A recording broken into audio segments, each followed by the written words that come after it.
Okay. We'll see what happens.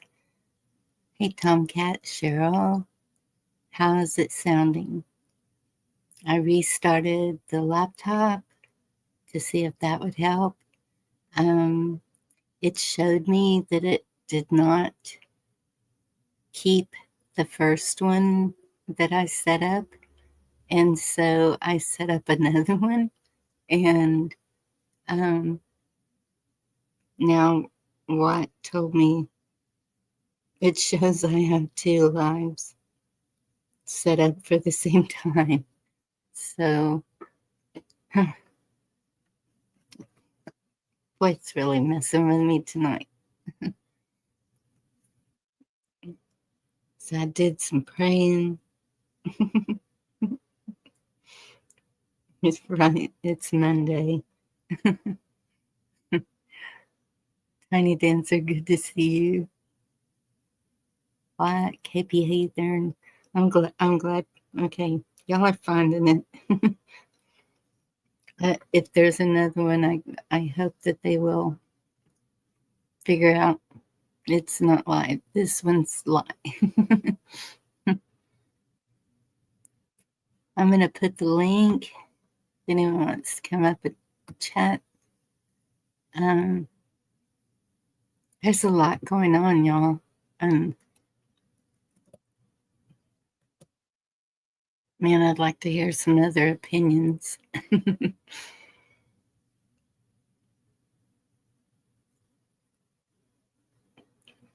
Tiny Dancer, I hope you did too. I had a pretty good Thanksgiving. I just done pissed off Tomcat. Hey, we're all good at that.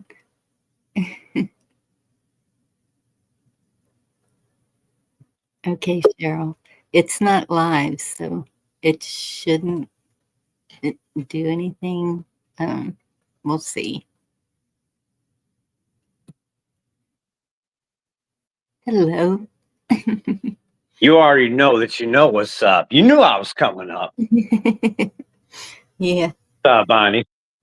So you're are you trying to make everybody mad, or it just happens? Because with me, it just happens. No, me, I piss people off just by being me. But, I kind of try because I got to put the extra flavor on the mix, Right. So how you been? Not too bad. I ain't talked to you since last night on Camo Carlos. You know what's up. Yes. It was good to see you there. Hey, it was good to see you too. I've been staying away from a lot of people all year, and then I finally said, screw it. I'm finally happy, and I need to start seeing who's my friend, who's my foe, Yes. And I know I got more friends than foes here. Absolutely.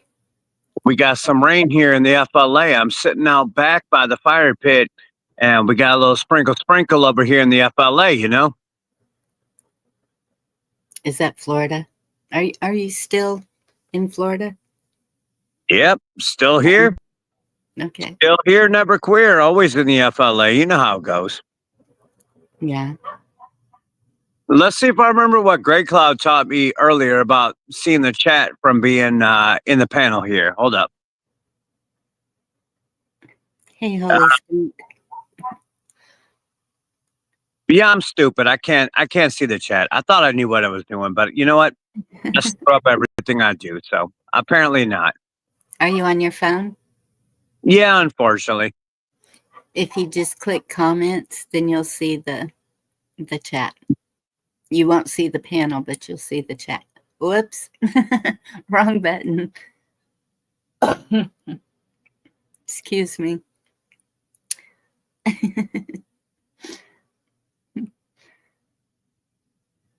Right? What line?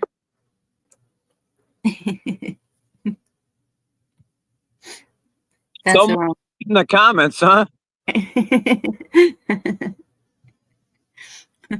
Sorry about that. Nah, you're sorry. I got it finally. I just figured it out. I'm a stupid cat, but I'm an alley cat. I figured it out. I worked my way through. I can see the chat. What's up, chat? So, what's your honest opinion of things going on right now? Are you feeling like we're in a good spot or a bad spot? Okay, that's a double-edged sword with me. Do you want me to speak real or do you want me to sugarcoat it? No sugarcoating, please. All right, we're fucked. No. Yeah, we're fucked. The only thing we have is our community and our love for Jesus and our love for God and our love for our humanity. That's it. Other than that, yes, 100, we're fucked. Amen. I believe that. And I think that as we build our communities, we can overcome anything that is put in front of us. Amen. And I believe that too. But I believe at my last podcast, I ain't building no community with. Because, you know, I got a mouth and the mouth has got to speak. See, my mouth speaks before my mind and my heart. But because my mind and my heart are in my thoughts and my words, you know, it is what it is and it does what it does, you know. Yes. That's, I always say. How you doing? What's been going on in your world? I'm here with the unpopular opinion. Well, I always had the unpopular opinion. Trust me. Since this past year, I've been here in this YouTube gaming for 3 years. And this past year, I have so many dissenters and detractors. My opinion is always unpopular. So you're hanging with the right crowd. Or, well, I'm on your live. So basically, I'm in the right crowd. You know what I mean? There you go. And that's how it is. Thank you for coming up, Watt. Hey, I appreciate you. Mama cat's sleeping. I got my dogs and my cat sleeping. And I'm here I'm editing my newest podcast where I just put it up. And I'm working on a new song, which is going to be pissing people off left and right. And I love it because I'm always of the unpopular opinion. So I guess we're two birds in a feather that flock together, right? Chatter, you're all here with us. And that's what's up with the cat. You're all here. You're all witnesses and victims. Whether you consider yourself a witness or a victim, you're either whatever you choose. Yep. That's it. That is it. I mean, That's it. we can let,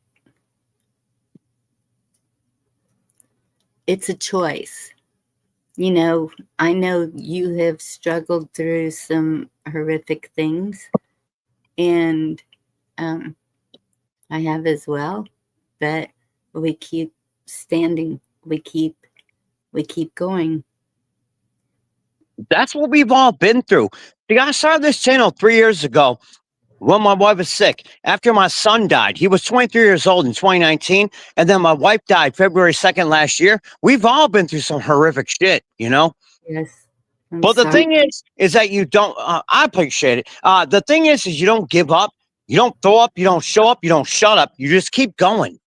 That's the thing, is that if you give up, if you consider yourself losing to somebody, that means somebody else is winning you. They're best in you.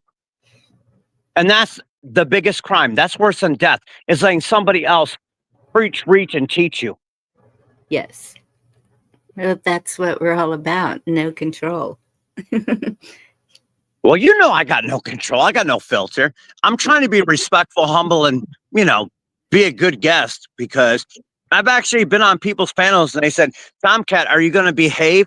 And then I actually reached out to other channels. They said, Tomcat, these people aren't your people. You need to watch your language. And I'm like, seriously? Do you not know who I am? You really think I'm going to watch my language? But then, you know what? I played respectful with people. And then, you know what? I bent over to reach what they were grabbing and they fleeced me in the ass.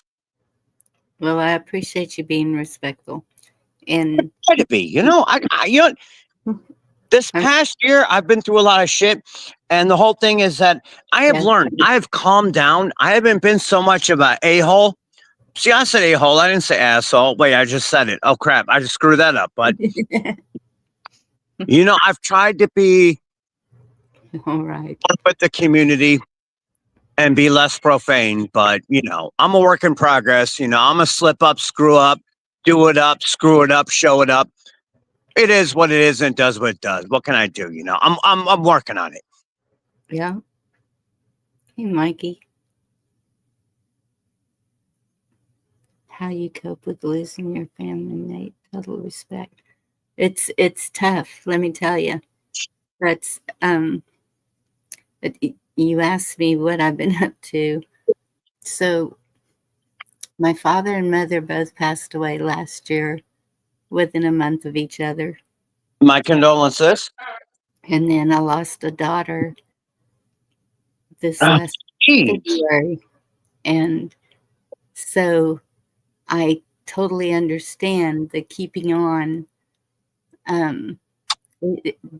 In this community is what has helped me to keep on. Of course, knowing that God's right here with me also, but just having familiar voices, people to talk to, a lot of backstages, hold me together. But it's still the push that I have felt for the last 5 years is still there. And we have a country to save, dadgummit. Hey, I don't mean to interrupt, but did you see Mikey's comment? He said, I'm new. Yes. How you cope with losing your family? Total respect. And now, Bonnie, I can't speak for you because you've been through your hell, same as I am. Mikey, you know what? I lost my stepson at 23 years old. He was my oldest stepson, and I met him in 1999, and he passed away from heart failure. And last year, in February 2nd, I lost my wife that I was with for 23 years, married, but we were together since 1999. And she died of heart failure too. You know how you deal with losing a family? Here's what I figured out. From losing a stepson and losing a wife, you live for those people. You make your life dedicated to those people. Because here's the thing. They don't have a say anymore, but you do in their honor. So, in my opinion, and you can take it for what it is, or you can take it for what it was, you live for their memory, you respect and honor them, and you make your life better based on they're not with you anymore, but they're still a part of you. You know what I mean? Yes. And that's what these holidays have really been hard because my daughter and I took a trip last Christmas. She was up here with me on New Year's Eve. She was going to take over for me when I go. And oddly, when you said 2 people with heart failure, that's what hers was too. And she was 41. My wife is 49. I'm 47. And Tiny Dancer just put up a good comment. And I know who Tiny Dancer is and what's up, what's up. She just said that her mom died last year and her dog died last year. First of all, I respect that because I just lost my wife last year. Respect and love to you. It's never easy dealing with death at all. And we all know somebody who died. We've all been through this. And I'm not the guy to have the answers here. Bonnie, you know I ain't the guy to have the answer. I've been through so much. And so has everybody else here. And it shows in the comments in the chat. But you know what? Here's the thing. You live your life in their memory. You live your life in their honor. And you do the best you can so that when you see them again, you can say, hey, I did what I could for you. And they'll say, I know, I've seen you do it. That's the best relief that you get on this earth, is that you do your best. And then maybe someday they'll say, I watched you and I know. That's all you got here, because you don't have any proof that that's going to happen. But you do it in their memory and their honor. That's all I can give you. Absolutely. I agree. But the conspiracy part of me is thinking what Mary says right here, that because we know that there are things that can cause that outside of us.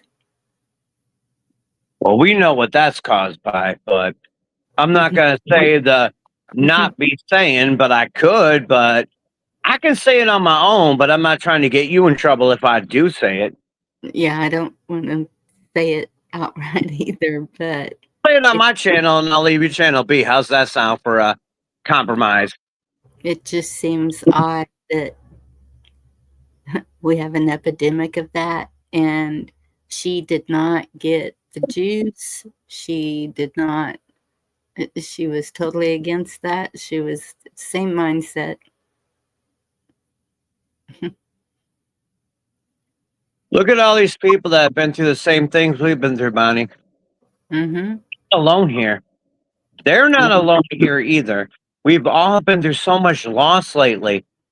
Yes. It's not a coincidence. I'm not going to say because I don't want you getting in trouble for my opinions are of me, but the AI on YouTube is not going to consider that. And I'm not going to get you hit up and stripped up because of what I say. So I'm going to reserve my opinions.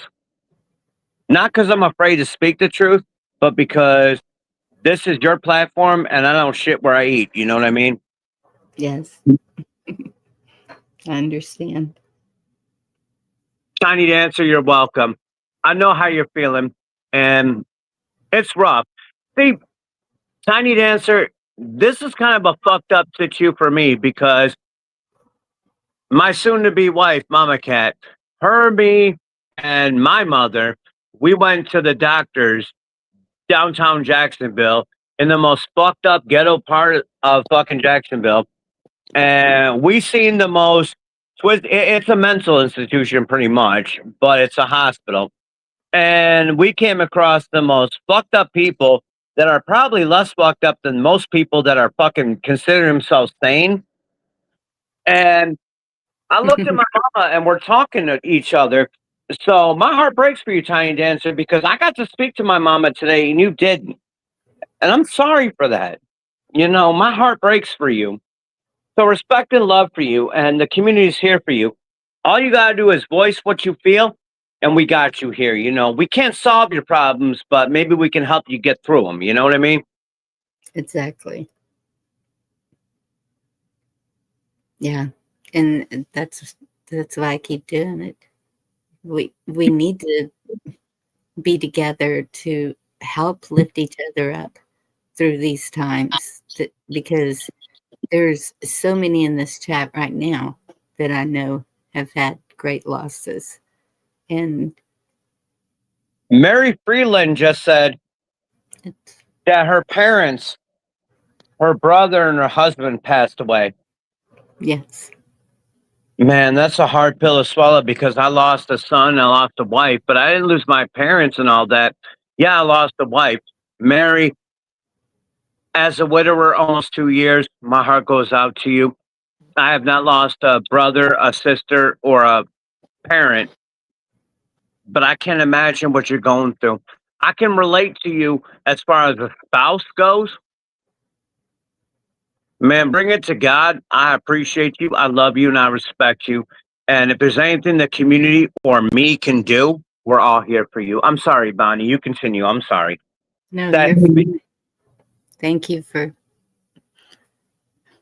taking the time to talk to whoever needs it. Jerry, good to see you.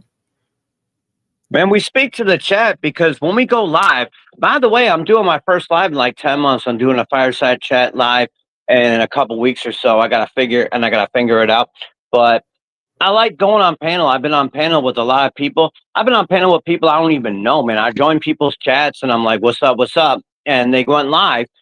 And I'm just like, look, I'm trying to speak inspiration, motivation, positivity. I always spoke on mental prepping and that you got to prep your mind in order to prep your body, because if your mind doesn't go, your body ain't going to follow. You know what I mean? And it's sad because I'm just one of many out here. I'm just a voice in the internet. I ain't nobody. And we're all voices on the internet. And then you hear people say that they lost their mother, their father, their spouse, their children, and all that. And that shit kind of hits me hard because you know what? I can relate to most of that, you know? Yeah. I ain't trying to take over the show or nothing. When I see people say things like that, I can speak on certain things that I can speak on, and I feel bad. And I humbly, respectfully, I'm sorry for everybody's loss here because we all got lost here. And I'll shut up and let Bonnie continue. You're fine. But that's what I was saying with the holidays. One of my other daughters, I have 6 kids, so Well, you ain't watched much TV, have you? Just playing, and just saying. I'm just one of those, you just look at me and boop. But so last Christmas, she and I were traveling around looking for Christmas. And so this year, my next daughter, she's younger than the one that passed. She was like, I don't want to do anything. I don't want to be around people. I just, because of course the kids are taking this really hard. And so Thanksgiving, I was like, no, tell everybody, get over here. If you're not doing it, I am. And so then we compromised and we all pitched in to make dishes, and the grandkids came. We just had a really good family gathering. One of my other sons was able to make it with his 2 children, and it was good. And so that's the same thing with Christmas. And this whole month, I'm going to start, the songs are going to be Christmas songs, are, because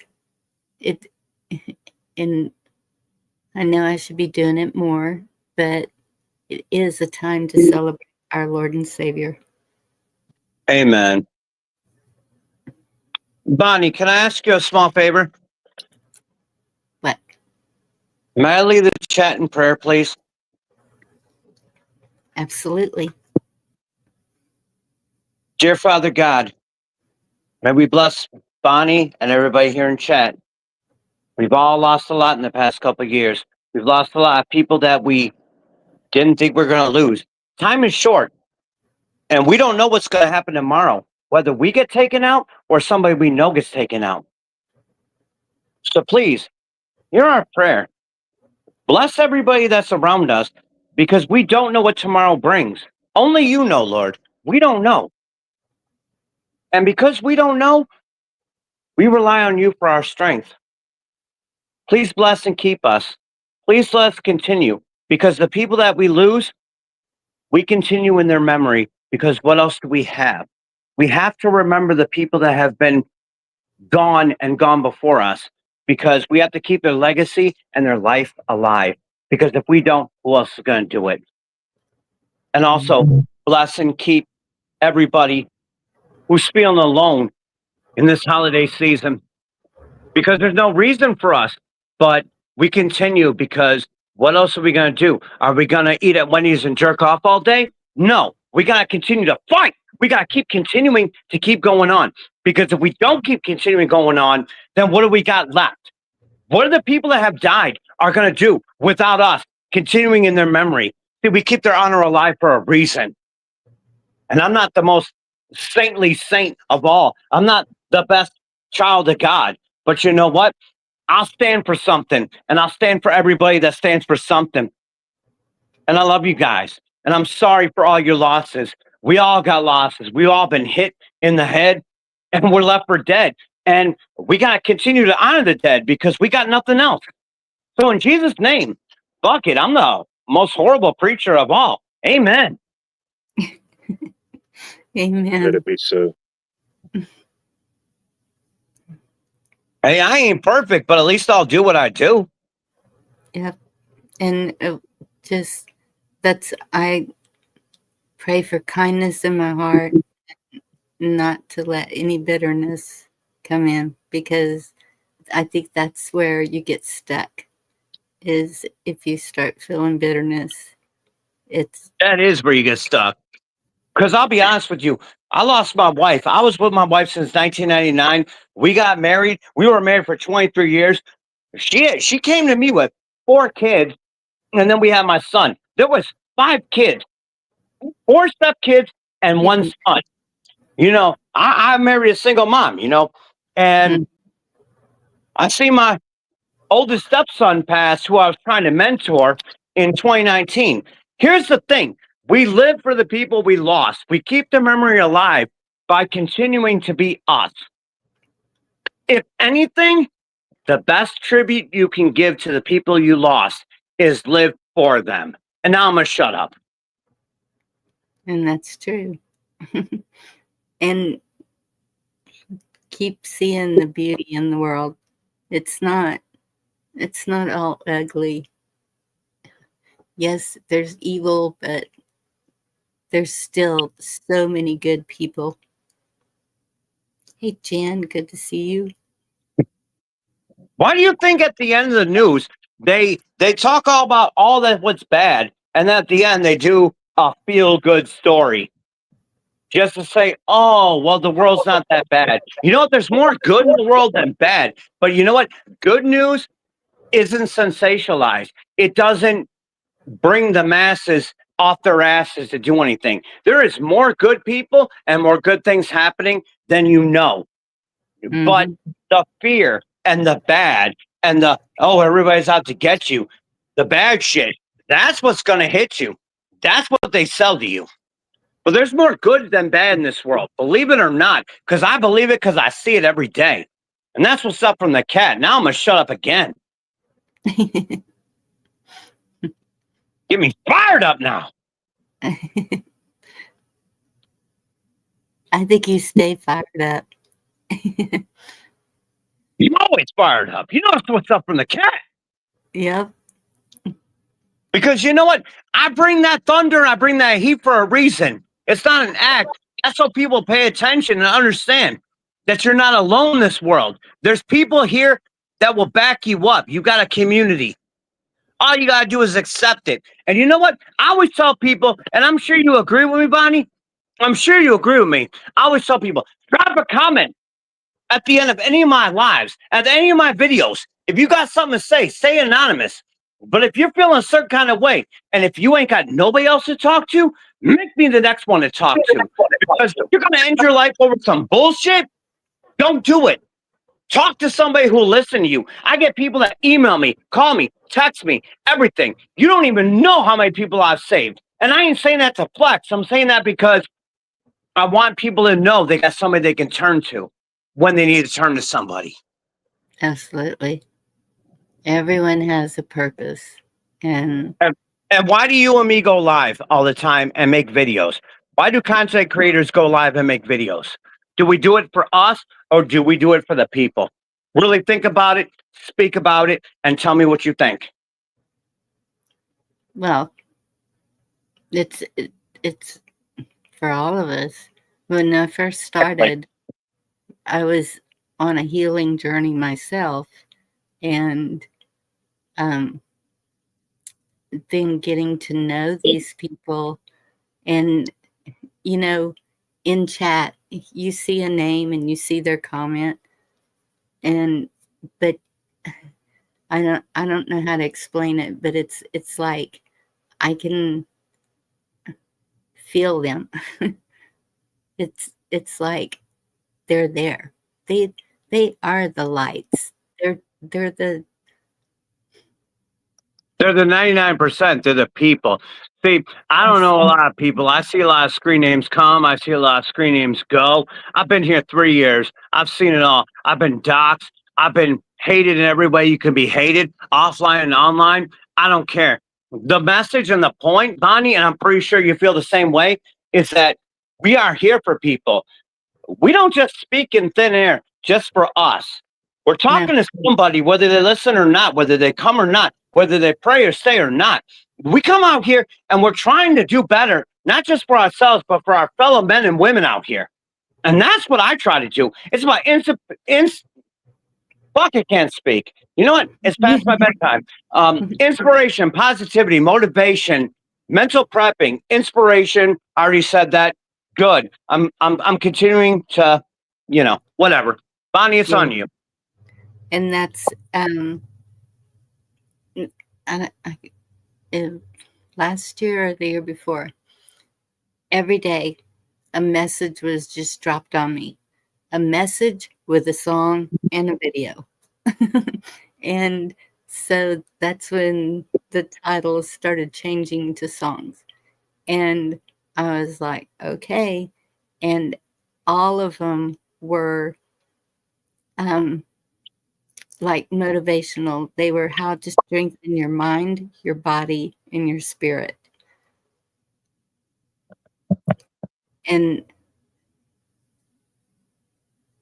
hopefully, and that's the thing too, if one person gets a message from it, then that's what matters.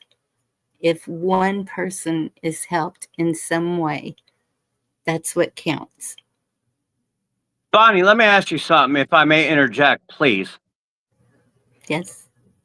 What was your inspiration for creating a channel and going on YouTube? Well, at first it was to relieve, I don't know if you know Gigi. Gigi's Unhinged. She and I became good friends, and she would go live, and I'd be over there every night. And with Shane Phelps, I don't know if you remember him. We lost him also. It's been 2 years, I think. And so she said, you go live when I'm not live. And I said, I don't have a channel. And she said, yes, you do. And she looked and she said, you already have 26 subs. And I said, but there's nothing there. So we started going live, and the group that we had at that time, we were really focusing on the native ways and,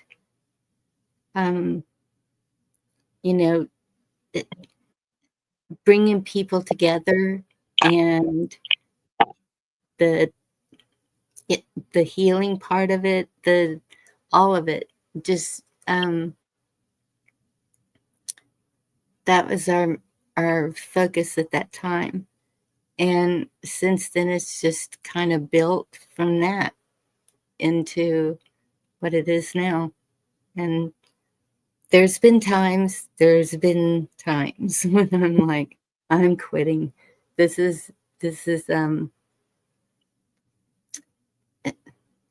because right now I'm trying to move to my mother's. She left me a home on her property. And so it's a lot of going through her things and going through my daughters, and but at the same time, this time of the evening spent with all these people is the golden ticket for me. Right on. So Tiny Dancer just said that she has a channel but no content. I'm sorry to interrupt you, Bonnie. I'm sorry. Yeah. So Tiny Dancer, what kind of content do you want to create? Because people like me and Bonnie, we were born out of wreckage, and we were born out of losing people. Like, I started my channel because of Angry Prepper and Alexander the Great, and I started my channel on prepping. and then I switched up to inspiration, positivity, motivation. And I did a short video. I'm sorry, Bonnie. I'm not trying to take over the show, but I started my based on prepping. And then I changed it up to inspirational, positivity, motivation. Then I changed up to mental prepping. Because what you do comes through. And what you think is what you are. The thing is that if you got something to say, Tiny Dancer, please start making content. Please start making videos. I don't care who likes you or who hates you. I'm going to back you up. Because you know what? I just did a bunch of short talks with the cat on my shorts on my channel. And the thing is that it doesn't matter who likes you or who hates you, who's going to say anything against you, who's going to judge you. You make content or you do whatever you want based on you, how you feel, what you want. You create the life you want. That's it. All right, Bonnie, I'm shutting up again. My bad. I'm sorry. And you definitely have to have thick skin to do this, because you will have people who dislike you for whatever reason, and that's normal. No, we can't please everyone all the time. It's impossible. It'll never happen. And so you just well, I pray that they find their way in. Mikey, do you mean me? Because I don't preach more than I feel more than I preach. If you're talking about me, if not, one love. No. I mean to interrupt you, but I saw that and I'm like, what's up with that comment, man? Oh, I don't know. Tiny Dancer, I have haters every day. Let me tell you something. Since this year started, I have had people dox me, people threaten me, people do everything to me. And I was afraid. Like, even Bonnie, I know she's cool, but like, I had to check people and be like, I had to step away from the background to the foreground and say, okay, who's actually on my side? Who actually believes the bullshit that's been going on with me? You can't let the haters win. I got haters more than you. Believe me. I used to say last year that I was the most hated man on YouTube, and I probably still am. And I hope I am. I hope that I put that dick in somebody's ass. You know what I mean? Pardon my French, of course, because my French ain't Spanish, but you know, you cannot let the haters win. Because if the haters are talking about you, that means you're doing something right. So create some content. Don't worry about what anybody says. Fuck the nonsense. Fuck the dumb shit. If you got something to say it. Because you got one life, one chance, and one love. And if you ain't going to say it and spray it, then you might as well just step to the back. You know what I mean? And you ain't the one kind of stepping to the back. You got something to say. Please. Fuck the haters. I got more haters than you. I'm still out here. I suck at YouTube. Believe me, I'm almost 2,700 videos out in this game, and I suck 3 years in. I'm the worst content creator here. There ain't nothing you can do that's worse than what I do. But be yourself and speak yourself. You know what I mean? Sorry, Bonnie. I'll shut up. And Mikey said Tomcat Mikey was talking about their self, not you, when they said that. Hey, well, you know what? People need to start believing in themselves more. You need to believe in yourself more and the hate less. Because I've gotten a lot of hate. I'm sure you guys get a lot of hate. Don't be afraid to pursue your dreams because somebody hates you or somebody's going to say something against you. You know what? You rob yourself of the opportunities at that point. As soon as you lose, that means somebody else wins over you. Somebody bested you. Don't give them that opportunity, please. All right, Bonnie, I'm shutting up once again. It's going to be an ongoing experience between you and me tonight. So, I don't know if you've met White Life. He puts up short videos, and he's an electrician, so he shows homes after they get the lights going. Yeah, I'm taking notes. One day I'll be a content creator. Right now I just specialize in nonsense, you know. But it's getting there. It's getting there slowly but surely. Making no sense out of nonsense. That's what I do over here.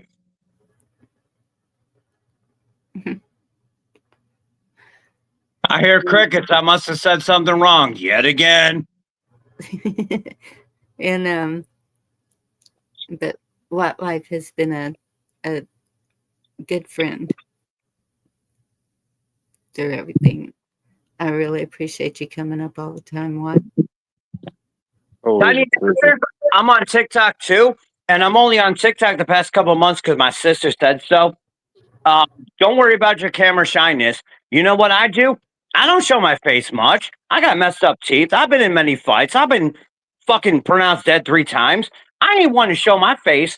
Don't let that stop you. You know what? If you got something to say, say it. Whether you show yourself or not. Fuck camera shyness. Let your message shine through over your face. That's my advice to you. Yeah. And you can take it what it is, or you can leave it as it stands. My teeth start falling out. I'm probably still going to be smiling. I try not to, but it just happens. My balls up with my busted teeth and all. I don't care. You know what? If somebody else cares, that's their issue, not my tissue. Yep. That's it. Turn around and walk away. I'll fuck around and find out.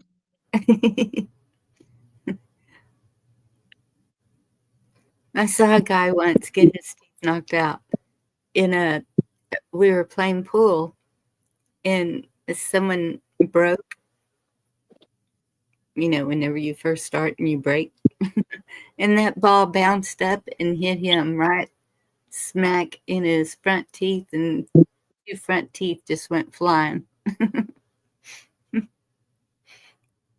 But you know what? That dude, even though he lost his teeth, just like me, I lost a lot of teeth and got messed up in a bad car accident on the highway going 100 miles an hour, and I wasn't driving, and we hit 3 cars, bounced around the guardrail, and my face chin planted the damn dashboard, and I got messed up, and I got no health insurance, and I had to deal with what I had to deal with, and my teeth got more messed up over time. You know what? I don't really show my face, but once in a while I will, because I'm a handsome dude, but I got messed up teeth.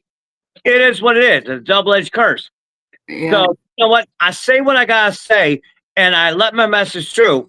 And I've done almost 2,700 videos here. If I can do it, you can do it, my friend.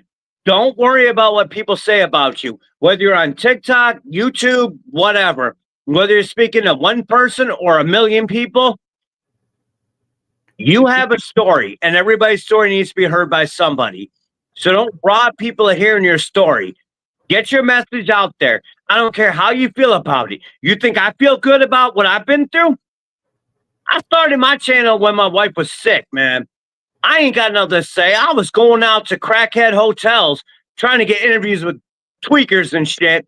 And I was doing inspiration videos and stuff and price checks, and my videos suck.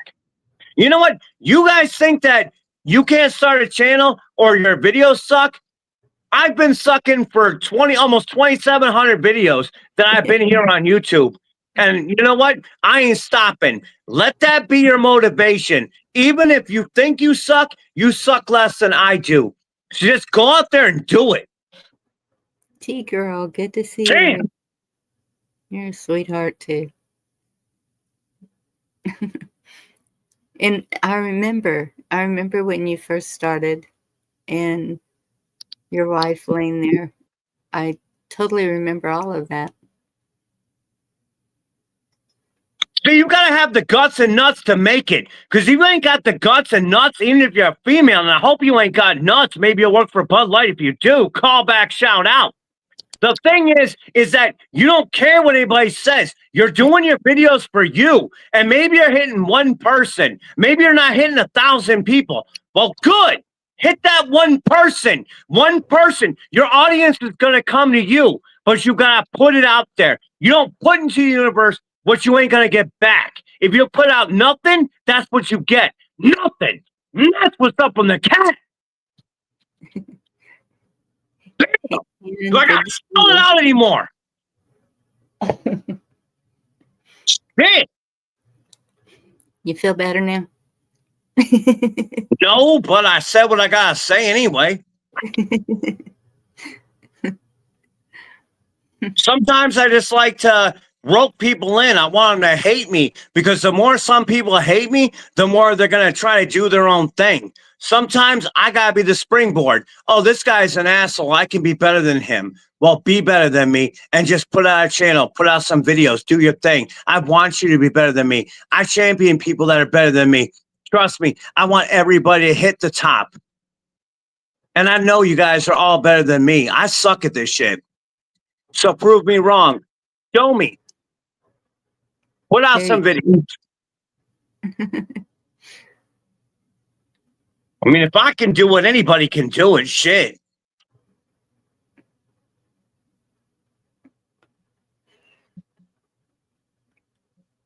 See, I'm trying to shut up now. I'm not doing a good job of it, am I? You're fine. Oh, goodness, Jen. Taking 3 cups, huh?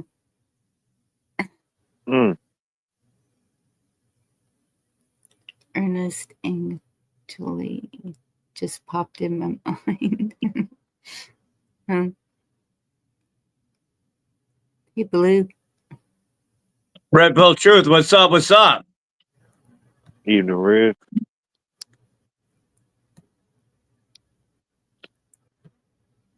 Yep. He puts out a lot of good stuff, too. That's the part that people got twisted. Is you know what? People are like, oh, well, I can't do something. I shouldn't do something. People are going to hate me. People are going to judge me. You know what? You want haters. You want people to judge you because you know what? Those people are going to push you to do better. You get people that say, I'm not going to start a YouTube channel. I'm not going to start a TikTok channel. I'm not going to start a fuck shit cock fuck channel. You know, here's the thing. If you don't do something for you, and if you don't have something to say, then step to the back of the line. But if you got something to say, it doesn't matter how you perceive your content. It's how your audience perceives it. Because there's people that used to say that I sucked and all this shit. For every one person when I first started up, and it took me over a year to get 1,000 subs, believe it or not. I mean, it's not hard to believe, but it took me years. Do whatever the fuck you want to do. If you put in the heart, the muscle, the hustle, and the attitude. I mean, I was putting up like 8 videos every day for over a year, and I couldn't even get 1,000 subs. People were like, fuck you, Cat, you suck. Kill yourself. I was going through all kinds of shit. You guys don't even know the hate I went through. I was the most hated man on YouTube for a long time because I say if you got beef with me, let's go live with me. And you go live with me, I get more fucking subs, I get more respect. So bring it, you know? You guys just don't know the game. Bring what you got to the table. Don't let anything stop you. You got to have a thick skin if you're going to be a content creator. Whether you're on TikTok, you're on YouTube, you're on Fuck Overland, whatever you're on. You know what? You got to have the nuts, guts, and the cunts and the nuts to make it. And if you ain't got that, then don't even start a channel because there's shit that goes on in a content creator's life. As soon as you become a content creator, you're a public figure. And as soon as people know who you are, they can dox you. They can do all kinds of shit to you. Believe me from the cat, because I've been through this shit. You think this shit's easy? It ain't easy. But if you want a part of it, if you want to have your voice known, if you want to speak about what you like, what you love, what's going on in your life, what you think, what you feel, what you hear, what's the word, what's the bird, then get your ass out here, make a channel, and start making fucking videos. Because you know, we do this shit because we like to do it. We don't give a shit if people love us, hate us. We don't care if we have 1 million subs or 1,000 subs. We care about everybody in between. That's what I think. I care about everybody in between. If I only had 2 subs, I would shout it out loud. And I did 3 years ago. Because we care about helping one person at a time. And if we only help one person, that's better than helping 0 people. So if you want to create a channel, if you got something you got to say, if you got a hobby, if you got an opinion, just do it. Fuck what anybody else says. See, a lot of people are fucking reluctant because they're like, oh, well, people are going to hate me. People are going to judge me. 3 years ago, I said, fucking screw it, let's do it. And I made my channel. And I put my nuts and guts where my fucking mouth is. No homo, of course. And I did what I did. So if you ain't willing to do that, then you don't need to have a channel on here. But if you're willing to do that, you're welcome. The community loves you. We'll back you up. We'll share your channel. Just put some nuts and guts in it and do your shit, you know. All right, Bonnie, I'm shutting up once again. Hey, Yorga, Ken, Craig, good to see y'all. I haven't heard of FO Land. That's a new one. Fafo land. Fuck around and find out land. That's what's up from the cat, because we play Fafo every day. Fafo, if you didn't know. Fuck around and find out. That's what's up from the cat. That's what we do over here. That's what's up from the gun. Hit it up, split it up. Don't bait the trap. So how are you guys doing? We're making it. How you doing, Bonnie? Watt, Tomcat, Pretty good. Yorga? Hey, how's everybody? Watt Life, Red Pill, Tomcat, Bonnie. I see Craig is here. Craig, What's up, man? Craig is hiding in the chat tonight. Yep. Craig, come up, help me. Help you.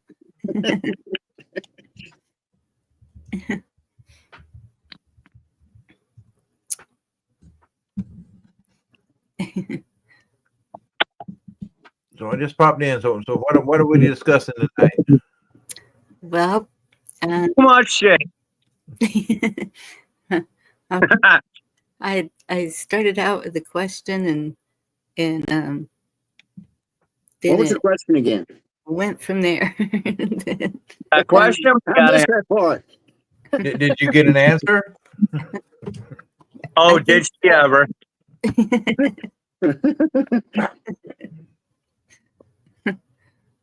Yeah. Ask me anything. Oh, it's pretty sure I have my answer. There's a video that I wanted to drop in chat, but it's not up here. Hey, Bonnie, I love you and I love chat and I love the panel. I'm going to drop off because I may be too much if I keep going. Don't Can I go. say my cheesy catchphrases in GTFO? Don't Yes. go. All of you guys, stay strong, stay safe, stay positive, come up with a plan, make it a damn good plan, have a damn good backup plan, have a damn good safety plan, have a damn good plan of any kind. And I love you all, and to each and every one, I love you, baby. I'm going to jet out because I'm tired. It's past my bedtime. But we got a good panel. We got a good chat. And y'all do what you do. And I'll catch you on the replay. So I love you guys. And we'll see you later for more, baby. Motherfucking Tomcat out. Don't go. Keep it coming up, Tomcat. Damn, Always an adventure. that was great. That's why I came up. Damn. Do you have his channel? No, wow. I should subscribe to him. Hey, Cola. Good to see you. Cool, baby. Anybody got his link?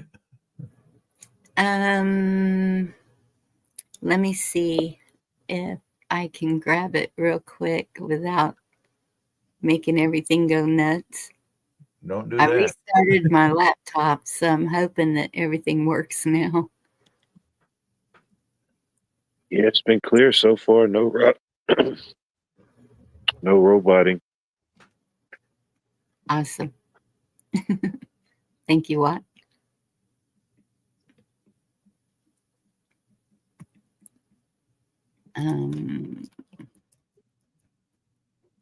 What did I tell you? I got a Georgia Bulldogs bass guitar. Hey, you got to show it now. No, I ain't gonna show it. I showed it last night. I'm not a Georgia fan, but I bet it looks badass. Damn right, it was badass. I don't even got to see it to know it. It's in the case in the other room. I had to bring it out this weekend. Y'all back up to number 4, ain't you? What? Number 1, baby. It's number 1 all the way from here on out. I don't know the official. Well, the official. You know how they do the official rankings. That'll come out tomorrow, so that'll change up some for sure. Texas A&M, they dropped that one. Is Ohio still up there? Yeah, they still up there, unfortunately. I mean, somebody needs to knock their ass out of there. Well, them and what's it, Indiana? I think they're both of them are undefeated. They're 1-2, and I think they got to play each other this weekend for their conference championship. So one of them's got to take a loss no matter what. So that'll change up something. Yeah.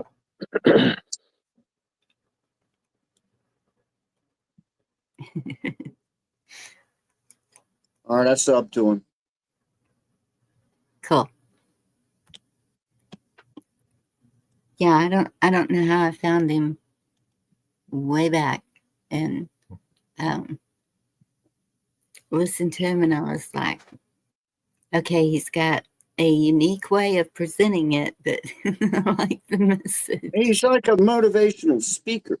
Yes. And then somebody else in the chat mentioned, I forget the guy's name, but he's an evangelist. And it's like, yeah, he's, it's like I said, I'd buy a ShamWow from that guy. And he could have talked me into it, And I'm glad you mentioned that, because there was something about that sham. What was it? Who did that? I don't know. Some guy, I just remember a guy selling I think this. he passed away, the guy that did those commercials, didn't he? I think I heard that. That's what The I bearded think. guy. The ShamWow guy. Yes. Damn, I can't even think of his name now. Yeah, me neither. Now I'm gonna have to go look that up. But I couldn't remember what it was called. Might be thinking about the other guy. I don't know. ShamWow. I think I'm thinking of the OxyClean guy. I think the OxyClean guy passed away. Yeah, that Mm. too. Yeah. Yeah, my bad, chat. It's the other guy. And it said something about the ShamWow guys running for Congress. That was 5 days ago from Time. That's it. Yes. From Texas, right? Damn, for real? Yeah. He's going for Congress. Yes. Hey, it might be a good thing, That's He why. can sell some towels. Maybe he can Yeah. clean something up there. I don't know. You know what blows my mind about that guy or anybody that's this smart Hey, Doc is to Pete. come up with a product, do all your marketing, do your commercials, make it almost like wrestling, sensationalize and whatnot. And before too long, you've got your own private yacht, all because of a rag, Yes. flipping rag, Yeah, it's unreal. You just got to sell 1 million units and you're a millionaire. You probably sold more than that. Oh, yeah. Probably a lot more. Okay. Gotcha. I just came up to say y'all are the stupidest bunch of people I've ever seen. Thank you. Giving you the I answer appreciate to that. the fucking question that y'all are asking, and You got a little nobody's pimple reading the chat. above your nose, Craig. Nobody's reading the chat. Look, all We I want love to do you is come too, up here. Craig. Bonnie, just go do it. Start your own fucking channel. Just start a channel. Y'all, I'm sorry, y'all. Tomcat got me all fired up. I gotta go. I love y'all. No, don't go. No, I gotta go. I love y'all. Don't go. I'll be in the chat. Or Just go look and for then come right back like you do. Just look for the right answers. They'll be in the chat. All right, love y'all. Love you Have a too, good Craig. one. Damn him. Man, the ShamWow guy. And he's running for a Texas seat. Yep, Yes. Congress. Congress. Man, how And about that? That's That'd be something to track. it came up, and I was wanting to share that, and there it is. Well, Man, one thing about that is he's already stinking rich, so he's not probably doing it for the money. I'm hoping that he's I need to look more into him and see what he's about. but we'll He's see what a- happens. He's an Israeli American, so I guess he's got dual citizenship. Mm, Nice. Bonnie Ooh. said, Hey, "Mm." he was Well, born in Israel. sorry, but I'm having a little problem with that I these think days. Bonnie just threw up in her mouth. It happens. Damn it. It does happen sometimes.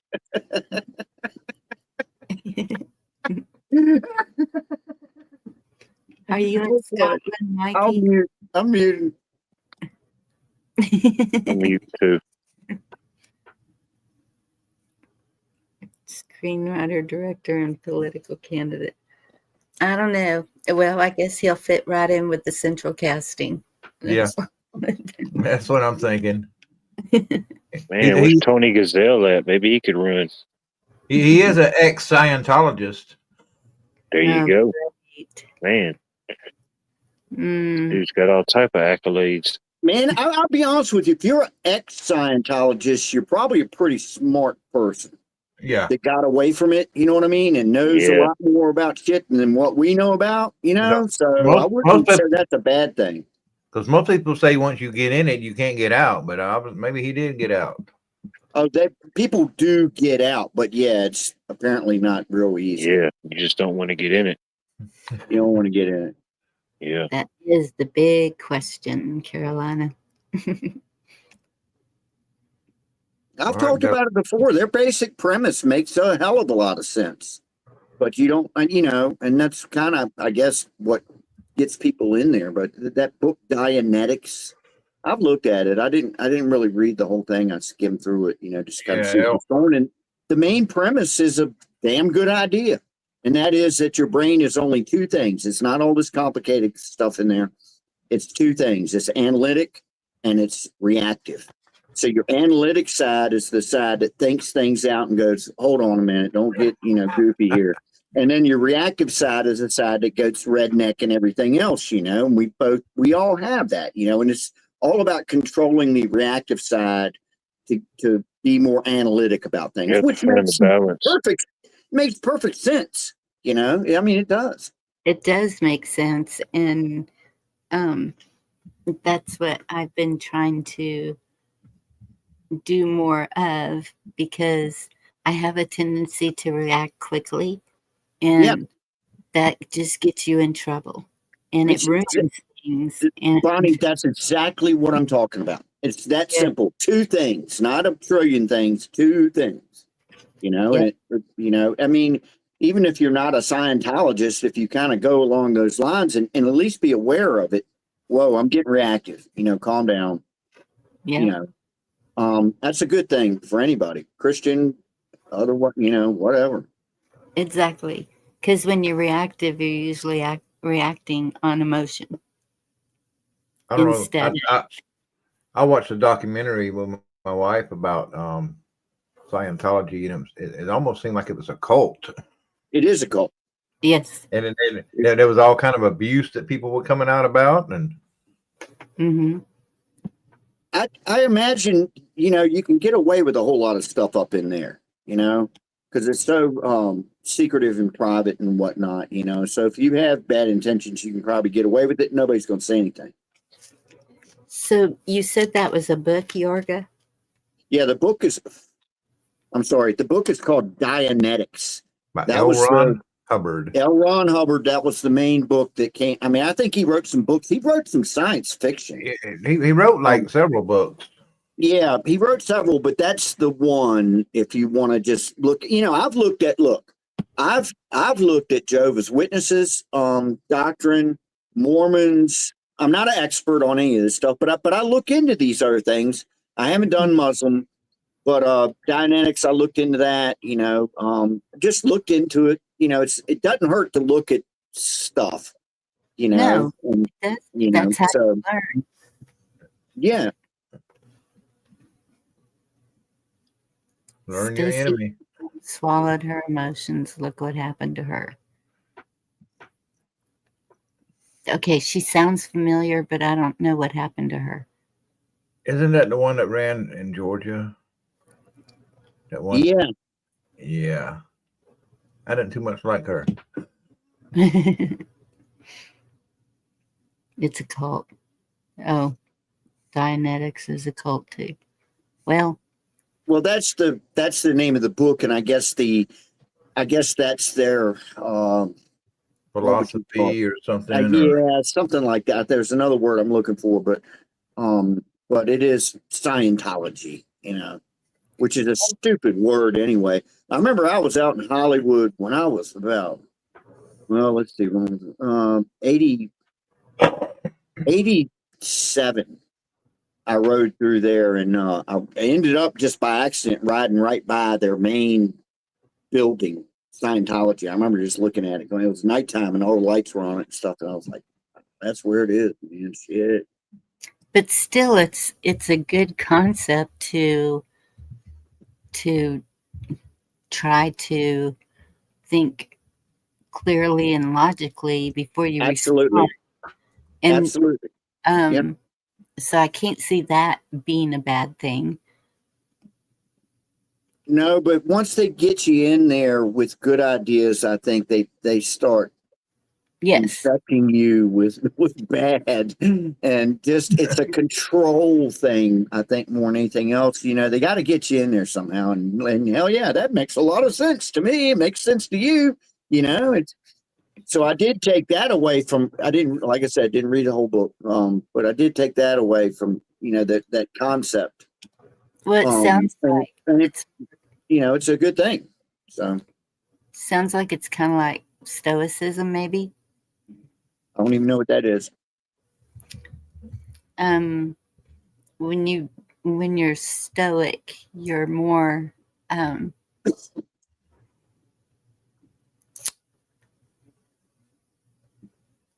did a live on it once.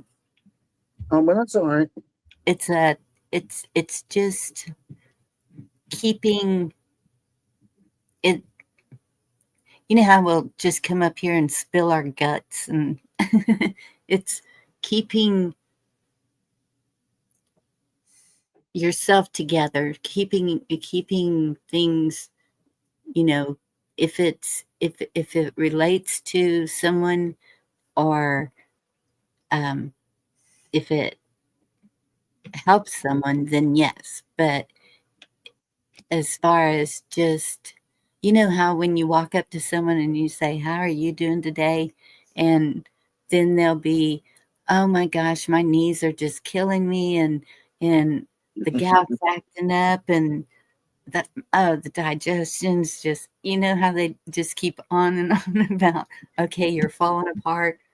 It was Right. good to see you. Yeah, but you're the one that asked. Remember that. Right. If you ask somebody how you doing and they ain't doing so good, I mean, you kind of bought that one, man. Yes. And so now I say, hey, it's good to see you. I don't ask. Ah, that's smart. Well, I kind of do in chat. I've asked, how are y'all all doing tonight? But there's, they don't tend to do that. It's not. But even if they do, it's also it tells you who needs prayer and for what. So it's not a bad thing either to I don't know.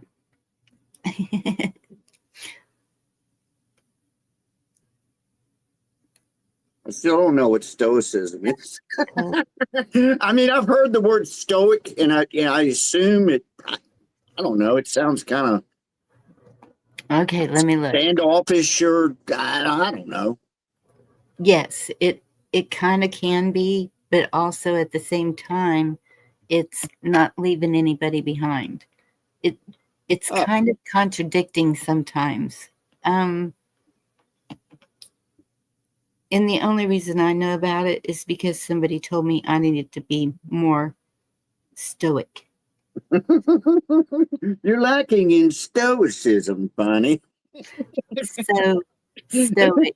I'd be offended if somebody said that to me. I'd be like, who are you calling stoic? Stoic is a person who can endure pain or hardship without showing their feelings or complaining. Ah, okay. You don't wear your heart on your sleeve or your emotions or whatever. Yeah, you got your shit together. Yeah. Yeah. Yeah. And I think I have done pretty good with that this past year. I have tried to, Well, that's good. but I know I do wear my heart on my sleeve. I love. But then the Bible tells us the greatest is love. So it's kind of,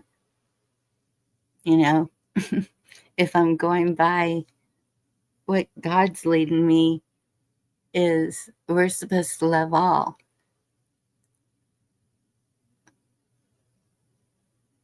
Yeah. I'm not gonna get into it, but I thought about you.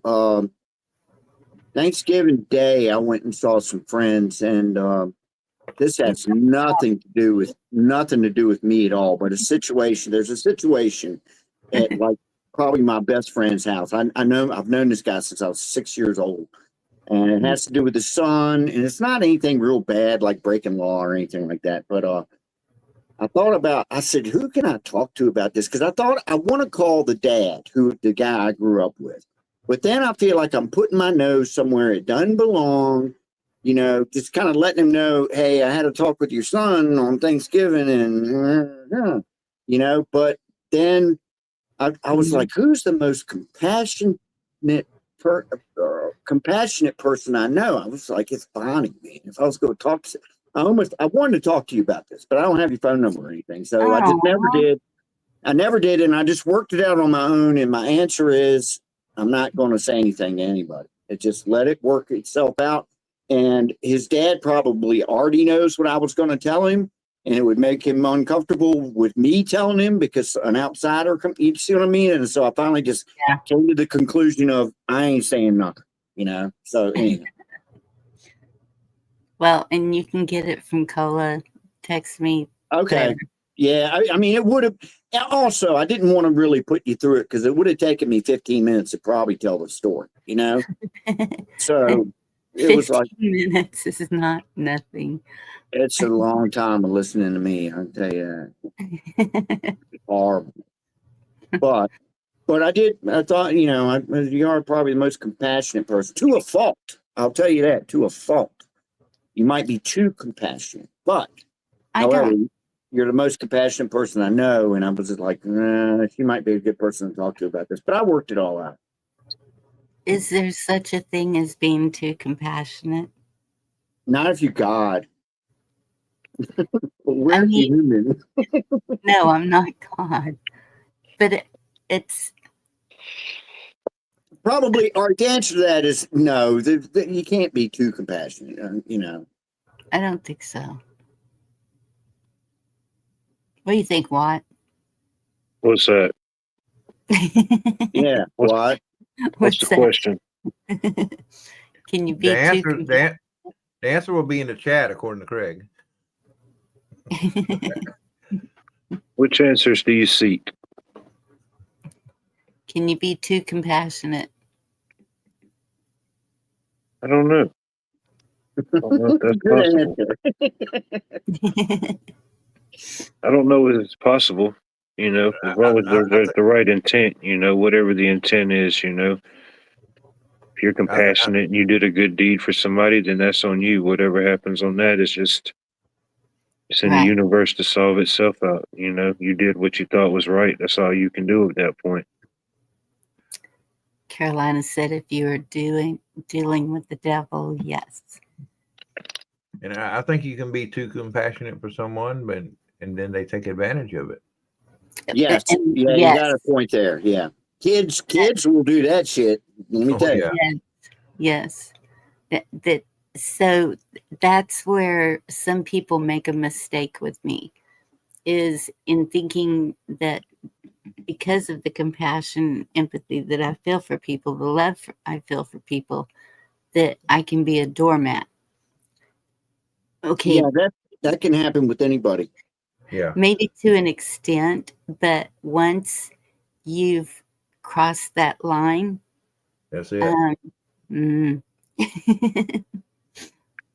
Yeah, and you might even let somebody get away with it for a little while, and then no, we're not doing this anymore. You know, yeah, because you try to be compassionate, correct? You know, but yeah, the it's doormat thing ain't cool. That is not freaking cool. no. And kids are the worst. They know. They know which button to push. Yep, they know the buttons. They know the manipulation. They know Well, the. I'll tell you another aspect of that, and if say you've got halfway grown kids and you're split up and they're going, kind of from house to house, that's when they really play the parents, as this week you're the cool parent until they piss you off enough where they go back to the other parent, because now that's the cool parent, and then they end up pissing them off and they come back. You see what I mean? Yes. A lot, we've all probably know what I'm talking about. And thankfully, that's where,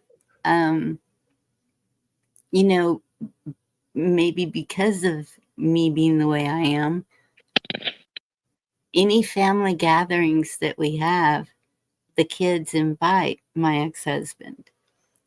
And there's no fighting. There's no, any, once in a while he may take a jab at me, but I give it right back. But it's not,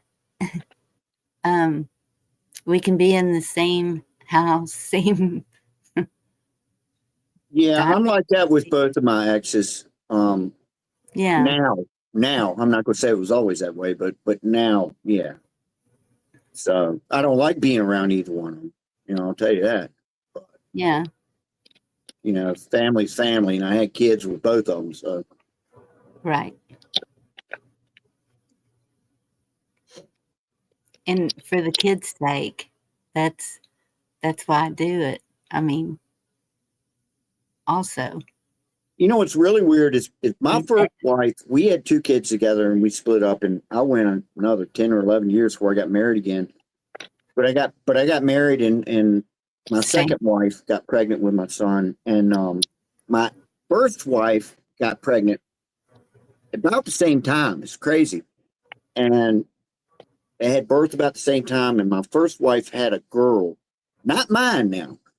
Had a girl, and then I had a boy, and they went to school together, and they hung out together, and everything was great. So her daughter, I feel like, is family to me, even though I've got no blood, no nothing there at all. She's one of us. I just say she's my kid's cousin, but Yeah. she's not. Yeah. Well, and that shows the younger people also how to navigate and relationships with anyone, because if you can do that and be civil and still have a good time with the family and everything, we talk about building communities. That's the lesson for them, is seeing that, they knew, they were old enough to know. I mean, the girls were graduated already whenever I got divorced. And so they saw everything and knew what was going on. So them seeing that we can do that is a lesson to them that, no matter how bad it was, you can still overcome it and keep going. Yeah, well, I think with me it was kind of like, what's the point? And I didn't like fighting anyway. Hey, we're gonna split up. Okay, see you later. Have a great life. I don't want to fight with you or anything. And I've got a couple ex-girlfriends out there that want to kill me, but hopefully that's faded off by now too. I haven't heard anything. Yeah. But yeah, my ex-wives, it's just they don't like it. I don't like it, but sometimes you got to do it. Yeah, That's a good when my kids were younger, my current wife got friends with my ex-wife just so it would make it easier trying to get visitation with my son. Yeah, mine did that too. I swear to God, mine did that too. They were okay because we had a lot of medical problems with my first son, and actually my second wife helped more than anybody. Helped more than anybody. Yeah. Yeah. And that's what first husband, he just and didn't have anything to do with the 4 kids or anything. And so the second one, he's dad to all of them. That he's the one they call dad because he's always been there for them. And even when times get rough, y'all heard me say he let me go get steaks and stuff out of his freezer because times are tough. Yeah, that's good. Stoicism be damned. Right, Doc P? I'm feeding my cat some ham. He's so spoiled. Here. Here. Yeah. Mine's, well, it's not a cat. My dog, she's in bed. She got steak and she's happy. The fat off the steak. Oh, they love that. I love that. Yep. All right, I guess we got 10 lurkers in there. We got 33 likes and 43 watching. Cool. Lurkers. Lurkers. Lurkers matter. I lurk sometimes.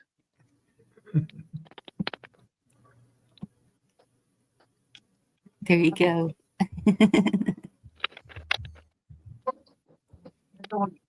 Greatest bumblebee dude. Good to see you. Nice. Yeah, what? That walkthrough. Goodness, that's a huge place. I mean, I thought when you just walked through 2 of those that you were done, but oh no, wait, there's more. And you just kept walking, and I was, wow. I must have missed that one. I didn't even get a notification. Yeah, I think technically it's listed as a 4-bedroom, but one of them isn't going to be a bedroom. One of them is going to be like a rec room / movie room. The customer, he does audio for a living. So during the first initial stage of wiring up the house, one of him and his coworkers was there the same day, and they were running audio cables and stuff throughout the house. He got ran all his own speaker lines, cable lines, and stuff like that. So he's gonna have a projector in there. It's gonna be like a movie room too. Cool. Well, that one, yes, that house was huge. But I was talking about the flea market that you go to, or Oh yeah, the Barnyard Flea Market. Yeah, that's a pretty good one. it's humongous. Did you get you any of that money? Oh yeah. That's the guy. That's the guy that one of the people I get honey from. Not the only one, but yeah, he's one of them. He's a local source. Mm-hmm. He's not too far from here. He told me anytime I get ready to come check out his operation, just give him a shout. Come on over. Oh, that'd be neat. Hey, Larry, good to see you. I'll have to go back and watch the walkthrough. The market, the produce section, it had everything. It had pineapples. Yeah. I was like, look at all that. Trying to slow it down so I can see what all. Yeah, I probably need to walk a little bit slower. I forget my one step is like 3 normal people steps. You know what I mean? I'm cruising, Yes. but I already did 3 laps by that time. So, Oh but now wow. that family, they've been selling produce there for the longest. And of course, some stuff you got to get outsourced, but they try to get as local as they can on some of the stuff. That's great. I wish ours was that big. I don't know Yeah, I'm why. looking at it now. That place is huge. Yeah. Oh, yeah, you can get your steps in there for sure. They got something They for got everybody's flavor. That's what I'm saying. It's like they got something for some of everything in there. Mm-hmm. And there's this one lady, every time I walk by, if I'm ever with somebody, I say, I bet you this lady's going to ask me about a dog treat. And they say, she ain't going to say nothing. And sure enough, I walk past, she said, excuse me, do you have any dogs at home? And I always tell her the same thing. No, ma'am, I don't have any dogs at home right now. She said, okay. But her whole deal is that she makes these dog treats or whatever, and she wants to like give them to people and let them try it. But yeah, every time I would eat one right in front of her and go, that's good. she probably would like it. She probably would split it with you. And then buy some. Hmm. Well, they make them homemade, so yeah, they're probably pretty good for you. It's probably like a meat cookie. Yeah. I don't know what kind of meat, but But yeah, if she ain't got no customers or nobody talking to her, and I'm just kind of strolling along, she'll ask me that every time. Yeah. Our bank gives them out if you go to the drive-through and they see a dog. In the kids, they have little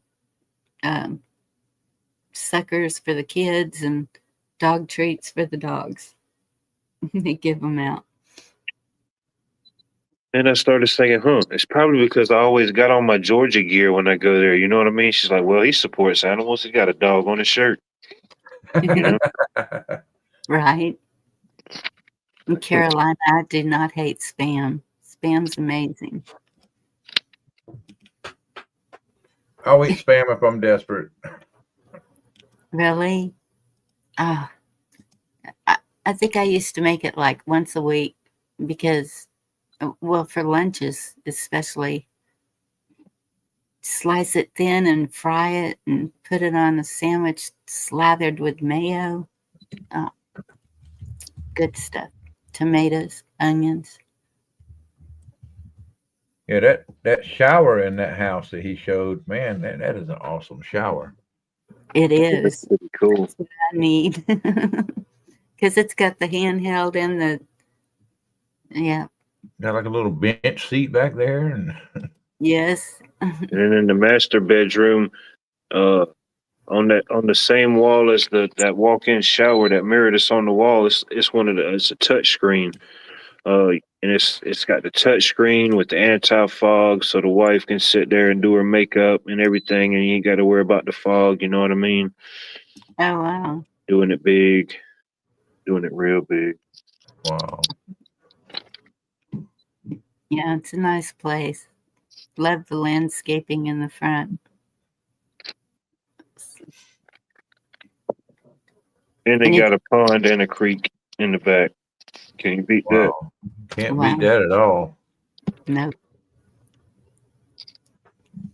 Keep that pond stocked and just enjoy yourself back there and do a little fishing. Yeah. Keep the ecosystem going. Yep. Yeah, because I don't think it's nothing but, well, I don't know how the property line's divided up. I know he's got a neighbor beside him. I don't know if his neighbor's got access or not. I know he said it's like technically his, but I don't know if his neighbor uses it. I mean, I don't know how they do it. If the pond's all on his property, I don't know. I don't think they would split it. I don't know how that would go. Man, we've got one around here. It's not far from here. and it's surrounded by a neighborhood. And it's one of those ponds, it's got the big lily pads out in it and stuff. Yeah.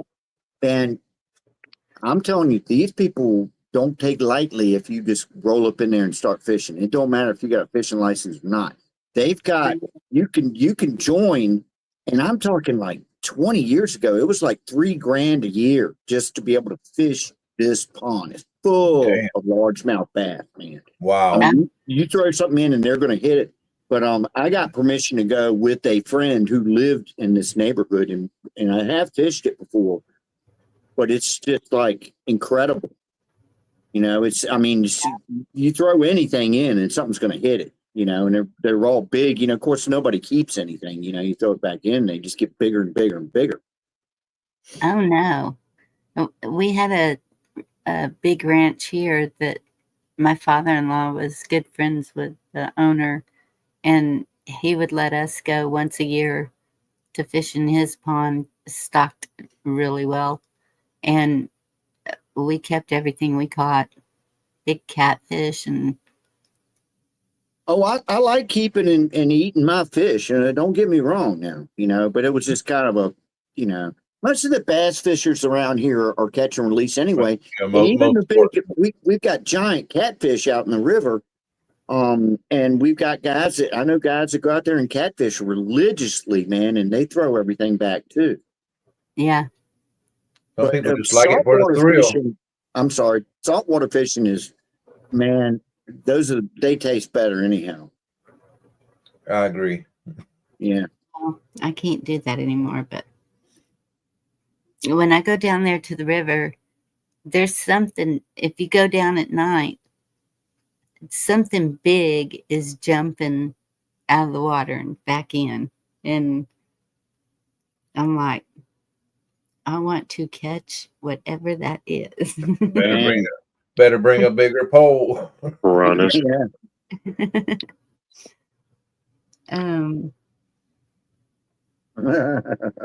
I was going to spend the night on the lake in my boat. This has been probably 5 or 6 years ago. We're just going to go down there and anchor, spend the night. You know, it's a nice, kind of calm lake, you know. And it started getting dark, man. And I'm not afraid of dark or anything, but dark on the water is different than dark on land. I'll tell you something, man. And I started hearing them noises and stuff around there. I heard something that sounded like a body going in the water. Something that big is just like a person just falling out of the sky and landing in the freaking water, man. I left. I went back home. I know it was nothing. I just know it was a big bass or something, but still, I was like, no, I don't have to do this. So I chickened out. I thought it was bigger than that. The record blue cat caught in that river is 31.5 pounds. But they don't jump, I don't think. Do they? Do catfish jump? Maybe they do. I don't think the catfish do. I think it's something else. A big Maybe. bass will. Yeah, bass do. Well, then I saw Texas has these flying fish. Oh, yeah. Just about knock people out of their boats. Yeah. Yeah, those are Nice. weird. I saw those I was in Puerto Rico when I was a kid, and I saw flying fish down there. They're crazy. Yeah, they fly right up in the boat. Yep. Yeah, just land in the boat or whatever.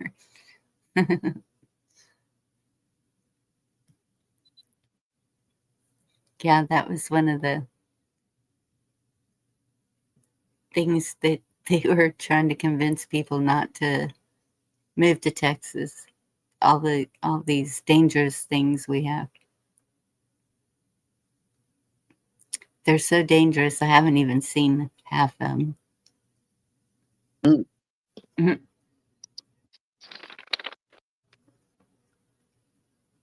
Now, is where you live, because I don't know anything about Texas. Is it like deserty or is it like wooded? No, it's very wooded. We have oak and cedar. Probably some mesquite mixed in there. I don't know what mesquite looks like though. And hilly, real hilly. Okay. Yeah, that doesn't what I think. That's not what I think about when I think of Texas, but I know there's areas that are like that. Yes. And yeah, the only place that's really deserty is West Texas. And I don't even go there because it's just, there's nothing there. Right. Okay. But Echo Dragonfly says catfish do jump. Okay. okay. Yep, and big boulders. Yeah, I took some pictures of the boulders because I'm trying to figure out how I'm going to landscape those. And there's a tree that's been down for years that it's turned gray, and Right. so and it's real slick. It looks so pretty, and so that's going to be used in the landscaping somewhere too. Mm. Just have to get out my landscaping book and figure out where I want it placed. Because Ain't it gonna go rotten? I don't know. I mean, I don't know if it's hollow. It doesn't look like it. I haven't gone out there and tried to pick it up or anything. We had one tree that went down in the tornado and it was completely hollow. And it surprised me because it was so huge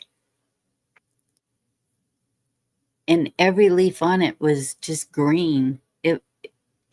It wasn't dying or anything. Yeah, It was, they can. I had one like that. Trust me, I had one that was 8 feet across, and it was. I call that tree Godzilla, man. And it was. I was looking at it, and I'm like, man, if that thing falls in any direction, it would have fallen. Would have been bad. It would have taken out all the neighborhood's power lines. It would have taken out my whole house. It would have taken out my vehicles. You know, any way it went. And this was when I was still renting this house. I'm buying it now. yeah. And I called people and I said, man, I hate to do this, but I know that tree's hollow. I had no proof, but I knew that tree was hollow. And I said, it's going to fall. It's probably 200 years old. And they came out, man, and knocked that thing out in a day. And it was hollow. It was hollow enough for me to get inside of it, you know, if I had a way to get inside of it. Yes. So what makes them hollow? I don't know if it's just between condensation, weather, bugs. This one had a lot of different colonies of different kind of bugs that were going in and out of it. You know, I don't know. And since then, shoot, that's been over a year ago. I've been just starting fires out there. It's like a giant stump crater thing that's still there. I mean, I've burned up a lot of it, but it's, you know, I mean, I'm not in any rush. That's what I plan to do. Well, the kids are hiring this land clearing company, and so they have this machine that is going to come in there, and all the cedar, they're just going to take them down and mulch them right there. So the mulch will be just left right there.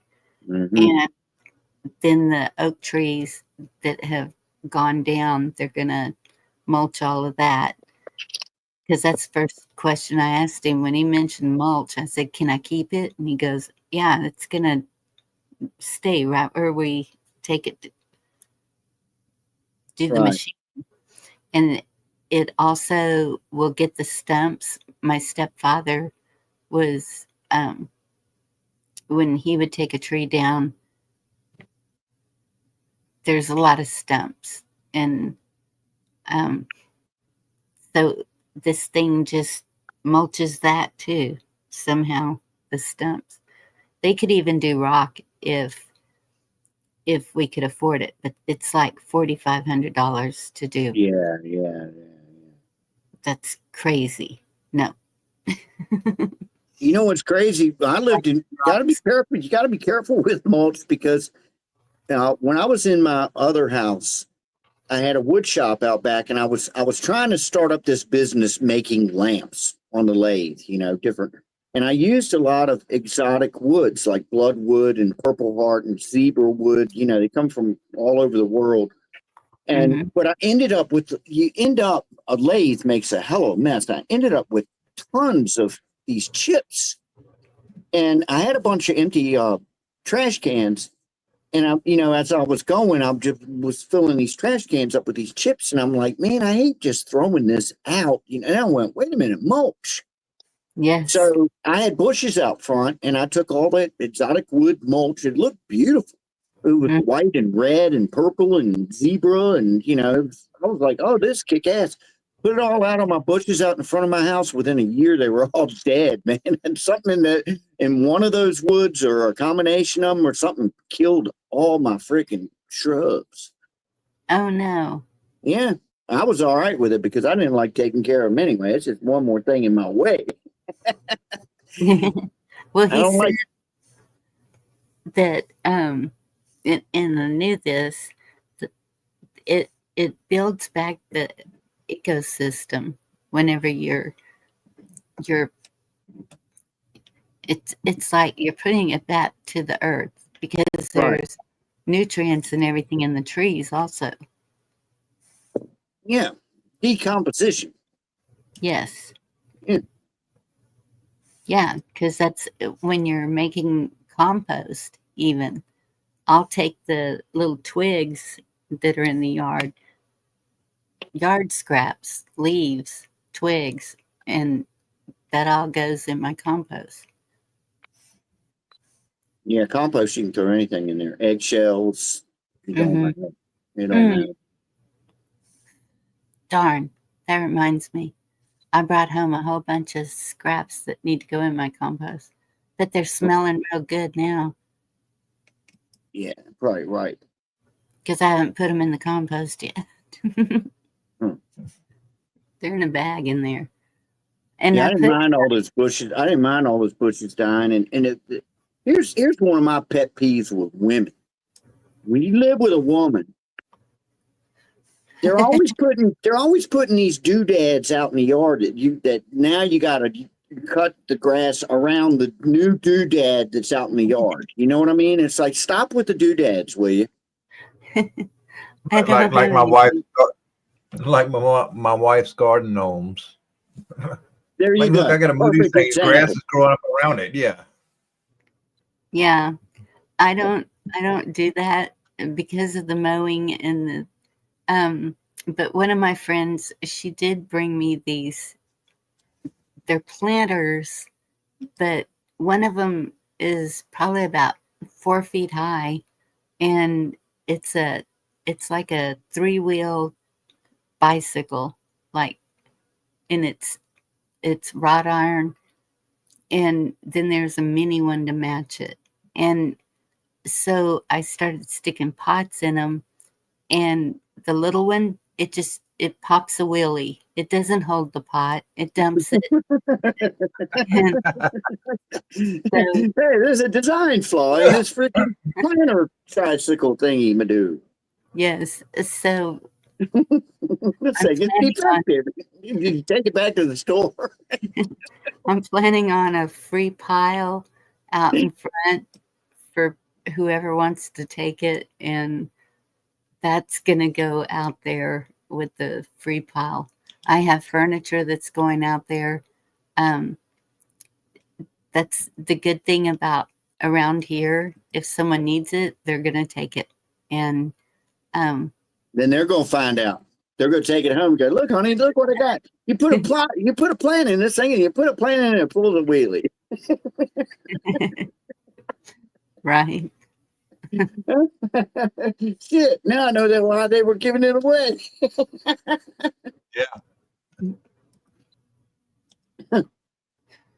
Yeah. Just got to hang you a couple plants from the handlebars to offset it.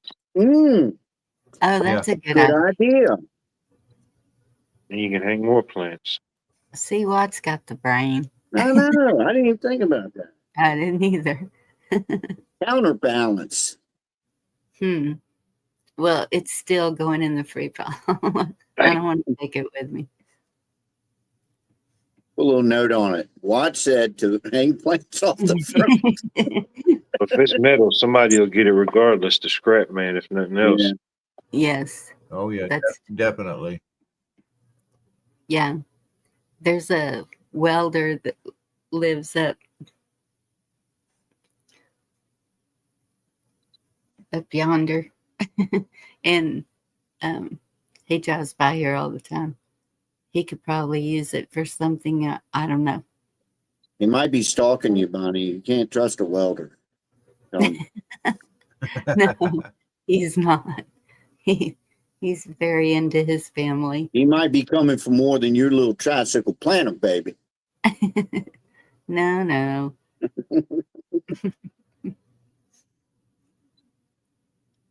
I have really good neighbors here. That's even moving out there.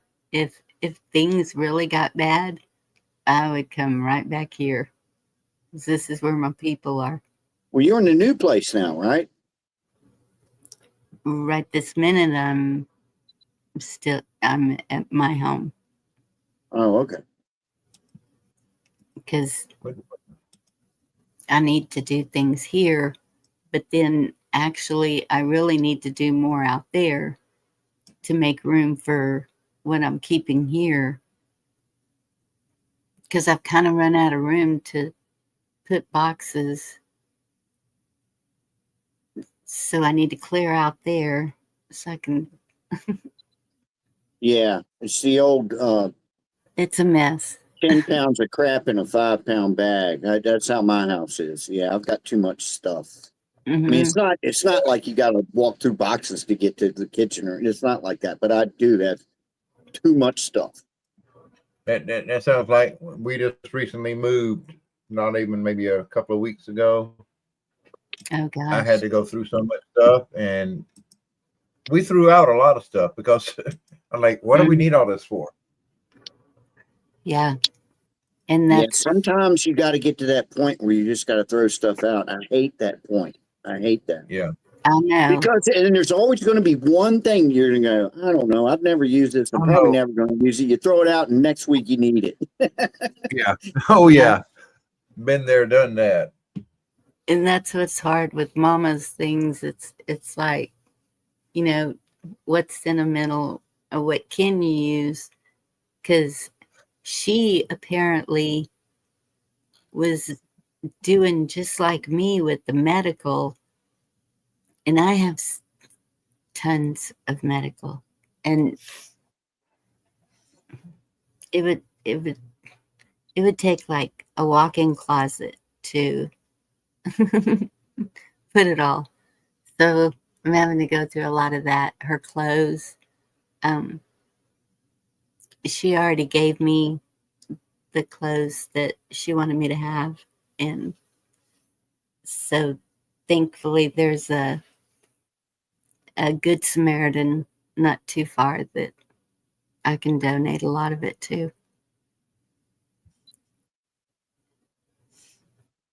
But yeah, she was one of those that would sit there, any advertisement on the TV, oh, order that. Oh. Yes. I bet she went crazy when that QVC became a thing back in like the 80s. There was people that needed help from getting away from that crap, man. Yeah. Wait, I gotta order it now or it won't be there anymore. Mm-hmm. Next day it's on there again. Every as seen gadget on TV. It's there.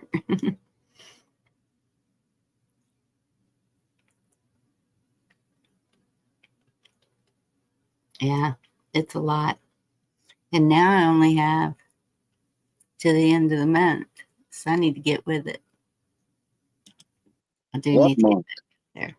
This month? I hope it's this month, not last month. It's this month. Okay. Yeah, it still be here before you know it. And you got to deal with Christmas. Yes. And a birthday. 3 birthdays. Wow. Dang. All in one month. 1 today, 2 tomorrow. Well, no, and then another.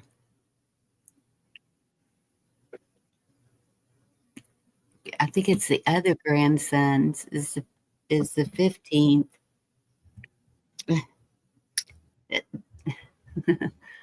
October, November, December, January. That's when all the kids have birthdays, except for one, two. Winter babies. Yep.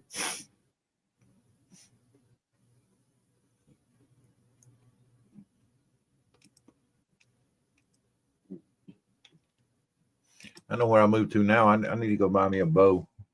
Because almost every morning there are deer in my front yard. Oh wow. What do you That's need a boat for deer? A bow. bow, Oh, crossbow. that's what I was going. Okay, he needs a boat. Crossbow. He's got a lot of deer. And it's like, all right. Because unfortunately, I'm still technically in the city limits, and I can't. You're not supposed to technically shoot off a gun in the city limits. And, Yeah. the house is back behind there, so I'd be safer with the crossbow. I used to have one of them. I love those things, man.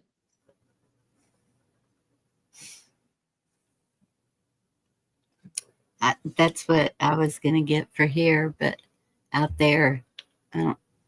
It doesn't matter. And I was thinking that, okay, so I can get a deer, but then I can't hang it to gut it, skin it. Oh, I got plenty of trees to hang them from. Oh, I got the trees. I don't have the muscle. Lift it up to get it up there.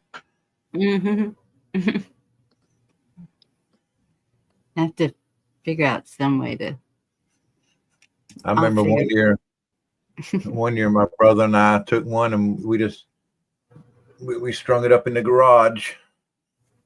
Threw a big mat down there to catch everything that, coming out so it don't leave stains all over the concrete. But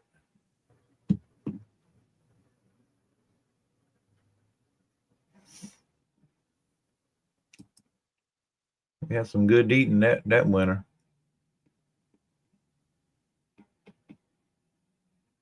Okay, took care of that one.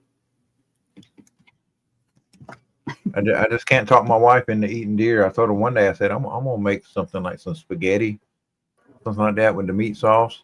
I said, I'm gonna let you eat it, and I'm not even gonna tell you what it is. And I bet you won't be able to know it's deer. Yeah. I like it with brown gravy and onions. Yes. Yeah, that's good too. Deer jerky's real good. Yes, we make deer jerky, sausage, but my favorite way to cook it is chicken fry. I bet that's good. It is. Chicken fried deep. Yep. Make some brown gravy out of with all the little crunchies. Oh. Yeah. Oh, yeah. Damn, you making me hungry now, Bonnie. Sorry about that.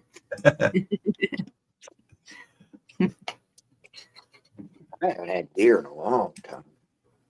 Yeah, that's what I told my son. Because I wasn't a hunter, I mean, I've been a couple of times, but I didn't grow up with it, like a lot of my friends did, and I was more of a angler or the fishing type. I don't know, but you get deer meat every now and then, from people and stuff, and I always liked it. Yeah, we do it all. I don't want to mess with cleaning a deer. I ain't doing that. I haven't done that part, but once they get it quartered, I'm good. It's yeah, once it's like meat, well,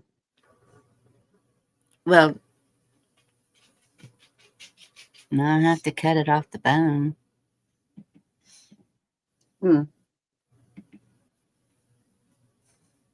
But that I'll sit and spend a whole day doing that, just cutting it into steaks, whatever makes steaks, and then the other scraps that goes for the sausage. And then you can tell what parts are going to be jerky. Yeah. It's yep. Yeah, used to love having some deer sausage for breakfast. Hmm. That's it. Every time we were doing it. So we go to the hunting cabin, but then when we'd take it all home, first thing was the backstrap was cooked right then. Biscuits, gravy, backstrap. No matter what time of day it was.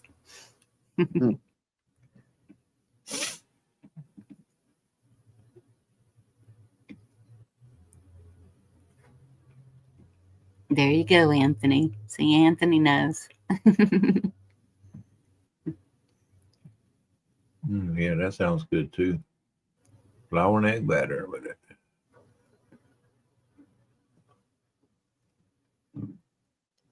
Yep.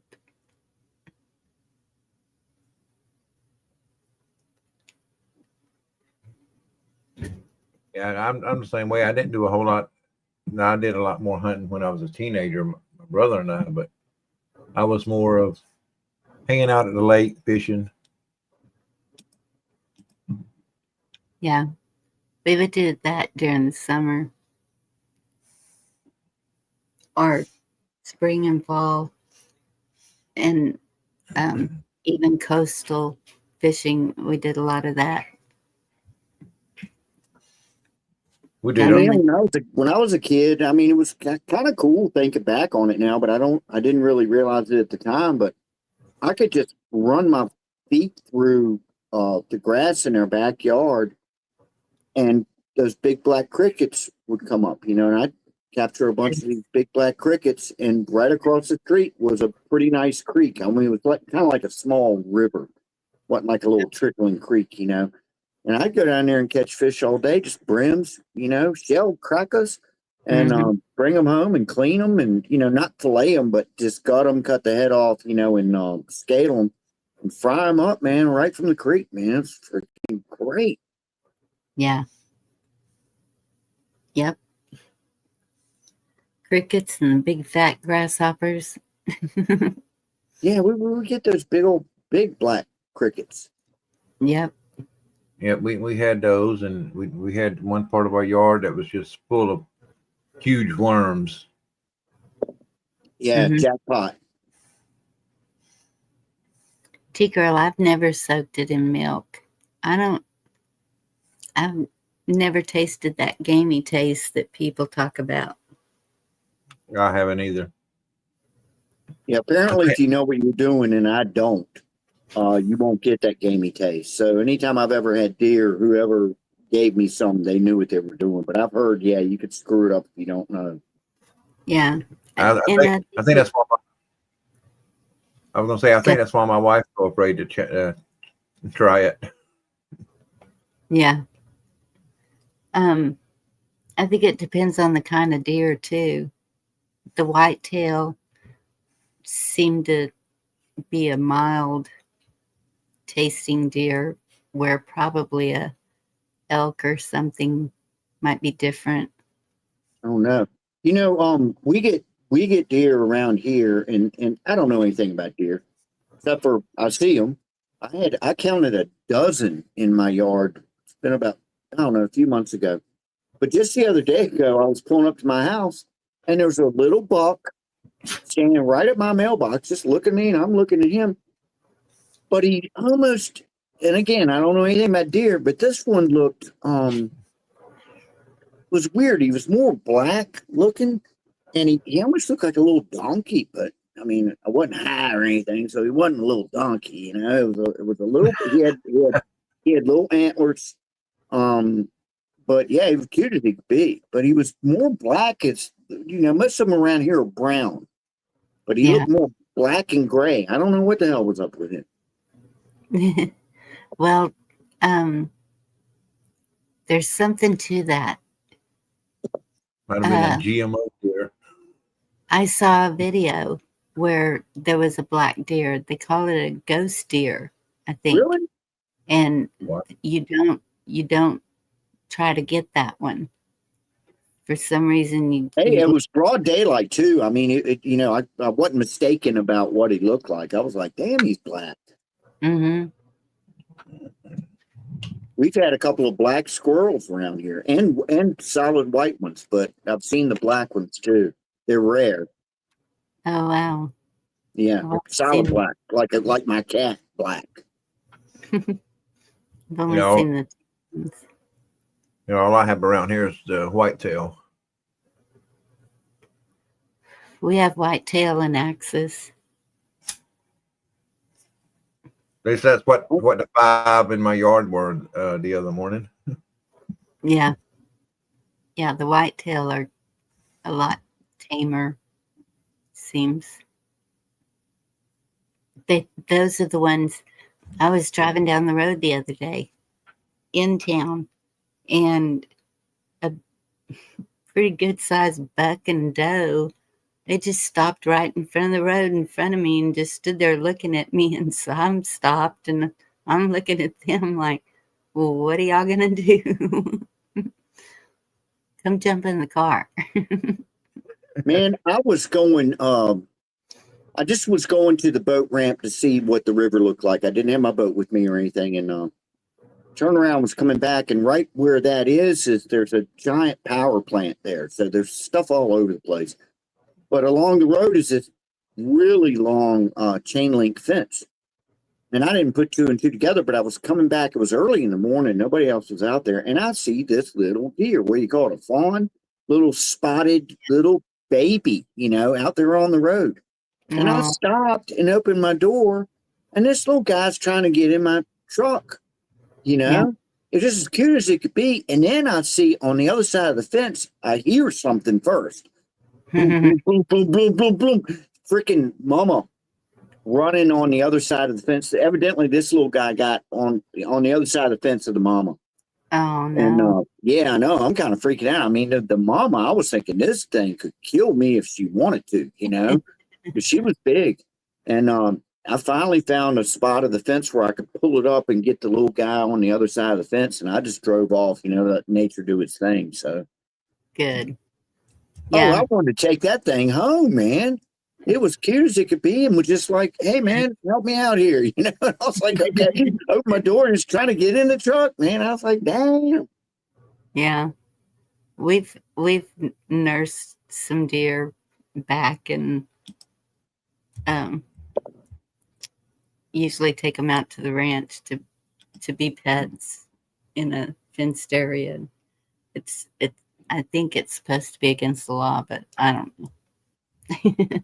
I knew a guy that was we called him the Great White Hunter because all he did was hunt. He lived for hunting. And I mean, he would go on these trips and hunt rams up on top of mountains and stuff. But he lived in kind of a rural area around here. I mean, he could walk right out of the back of his house and go hunting, just woods back there. But Yeah. somehow or another, they ended up with one, his family. And, from a fawn, and it grew into, a regular old deer. They Yeah. went ahead and put a collar on it and a bell because it was their pet. Even though he went out and killed deer all the time, they had a pet deer. Yep. So he Wow. marked it, I guess, so other people wouldn't shoot it. You see a deer with a collar and a bell, you're probably not going to shoot it. So Yeah. A lot of people do that around here. We found one. The mother had abandoned it because it couldn't walk right, and nursed it, but knew that because of the feet, it was going to have problems. And so we have a wildlife preserve, and we took it there, and a vet volunteered to do surgery, got his feet straightened out, and damn. but he's a pet. They still have it. good. And That's a feel good story. Look at that's a that. picture of one my brother got the other day. Mm, nice. You know what the funniest thing is? You see these city people come and they get a deer, and usually it's warmer than it is now. Here it is, 70 degrees, 75, whatever.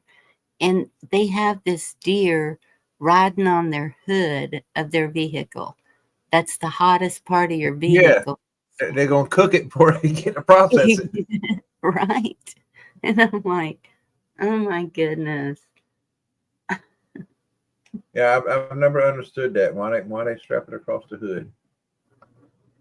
I had a buddy of mine that shot a deer. I believe this story is true, but I can't guarantee it. Him and another guy, they had a pickup truck and they shot a deer, and it was a buck. It was a pretty big deer. Threw it up in the back of the truck. It's dead. And they roll up into the small town to, I guess, what do you take it? You take it to get it tagged or something, whatever you do, Yeah. to make it legal. Well, they're riding through the town. They notice everybody's looking at their truck, pointing and stuff. Like, what the hell? That deer won't dead. That thing had stood up in the back of the truck and they're cruising through town with this deer in the back of the truck. I don't know what happened after that. I guess they got it, shot it or something. I don't know. There's that movie, Tommy Boy. I think it's Tommy Boy. Yeah, Tommy Boy work. When the deer gets in the car. People have been killed. If you hit a deer and it comes through the windshield with those horns and everything, man, yeah, it's happened before. I've never hit one, man. Thank God. I hope I'm not cursing myself. I have one time. I've never hit a deer. I had a deer hit me. It come and hit Well, the side. Yeah. It ran out as I was passing and hit the side of my vehicle. Luckily, it only put a small Yes. dent, but they'll when do it that. got up and took off, it hit, it fell, then it got up and took off. Yep. Well, that's kind of what this one did. He came across the highway and so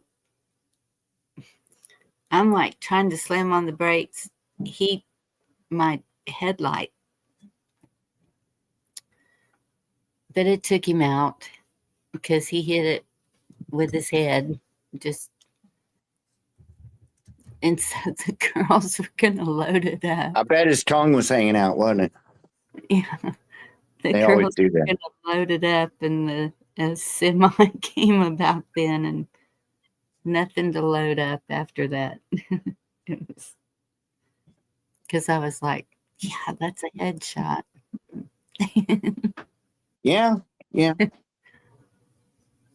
when you talked about the deer across the hood, that reminds me of that movie. I can't remember the name of it. I think it was Jeff Bridges. He was like from outer space or something. Starman. Yeah, he changed into to look like that lady's husband, and he went over there and guys looking like, and that deer, he made that deer come back to life. Oh yeah.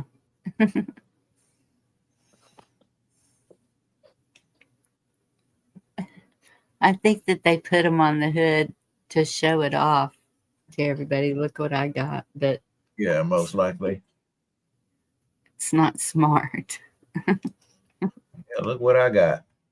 Maybe cooked by the time I get there before I even process it, but And that's what people don't realize. It's meat. You treat it just like you would any other meat. You're yeah. right around with your steak on your hood before you cook it.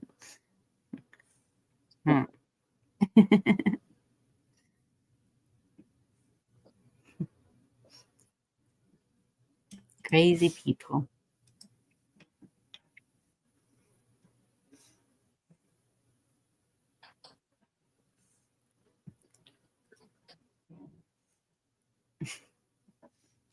All right, y'all are too quiet. Too quiet. I haven't heard anything from Watt in a while. I know. You might have said, that's it. I'm snoozing. I don't know. Been a Yeah. weird night. I don't know if y'all saw. I did one with the Constitution, but we were breaking up really bad, and so I don't know how much we can get out of that Constitution class, but That was a show right before this one. yeah. And so I was like, "What do y'all want me to do? Just open a backstage, or do you want us to try again?" And they were like, "No, try again." And so I set it for like 15 minutes later, and then I rebooted my computer too, and it seems to be working now. But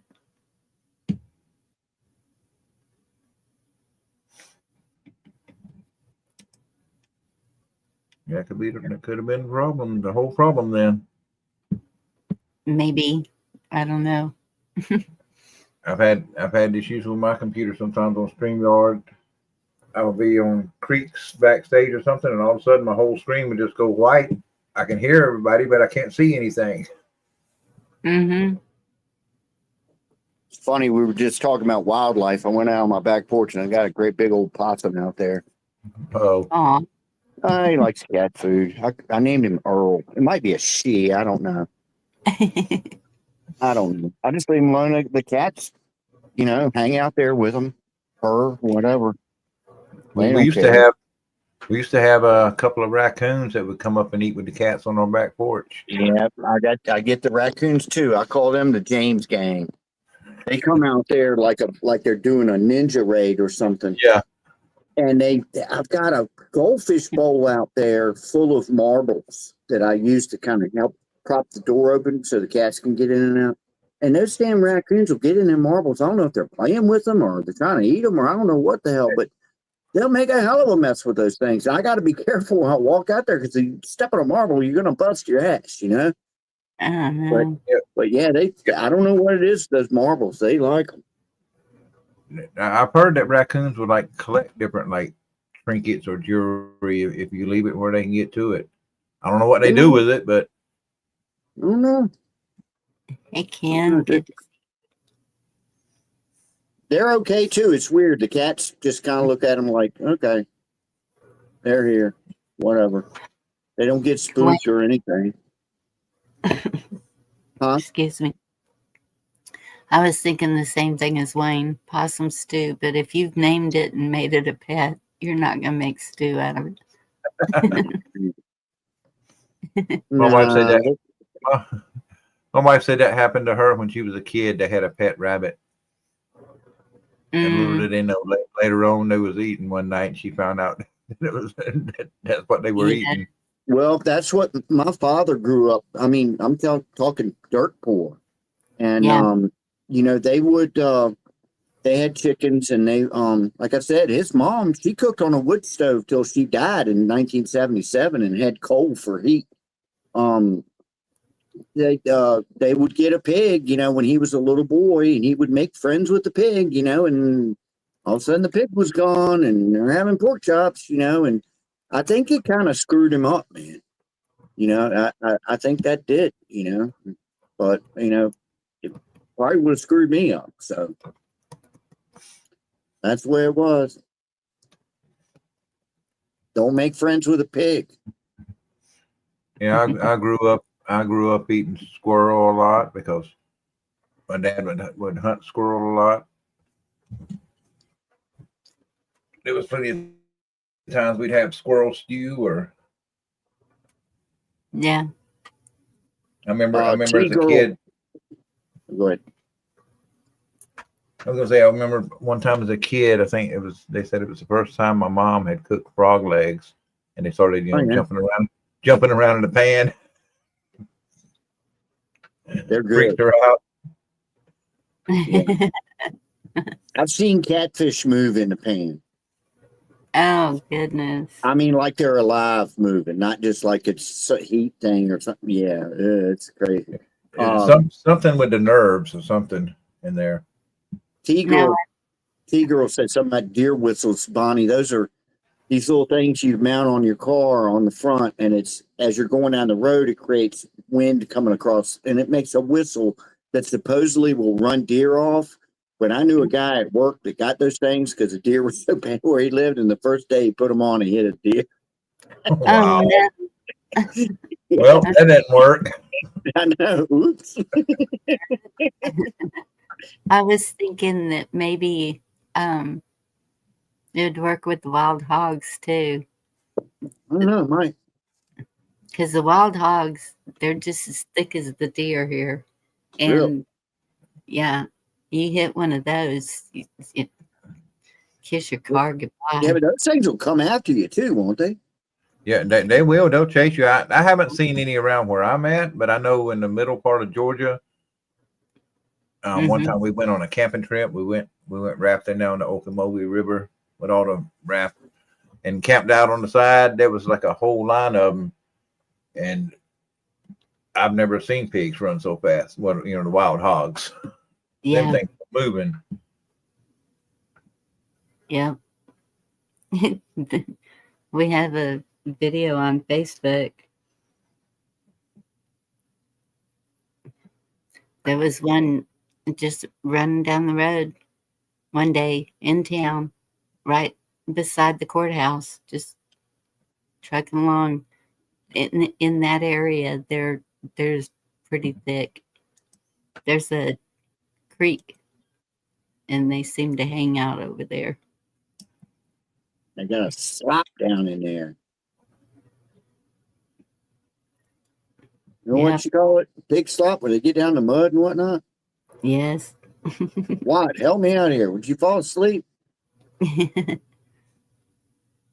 Well, and there's a processing plant down the way, and they may put some scraps out or something. I don't know.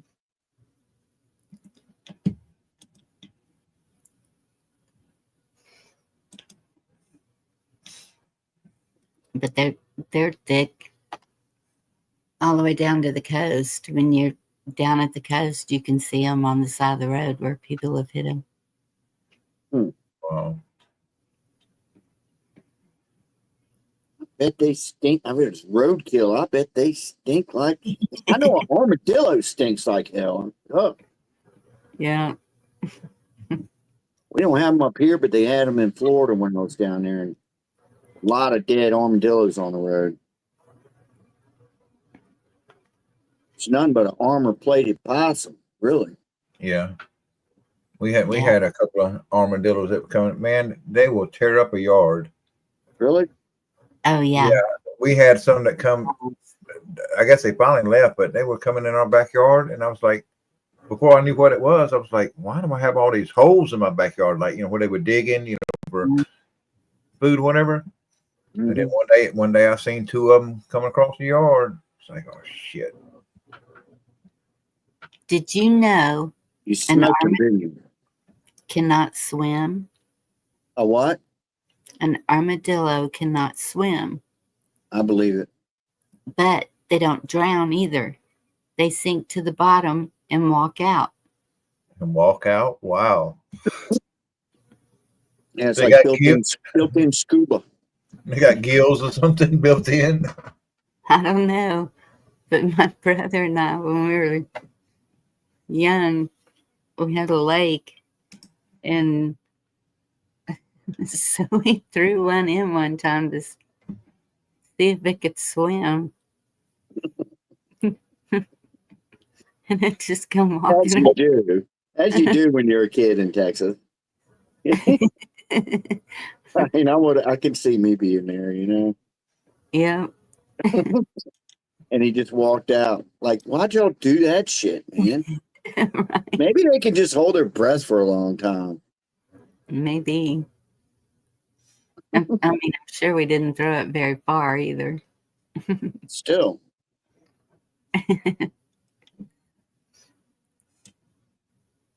Oh, we used to, yeah, because we were used to the city, and that was when we first moved to the country, and my grandmother had a little John boat, and she'd let us take it out there on the lake, and across the lake there was it was a rock wall, and there was like I wouldn't call it a cave. You couldn't go way back into it, but it was carved out where there was a ledge and you could just hide out in there. Wow.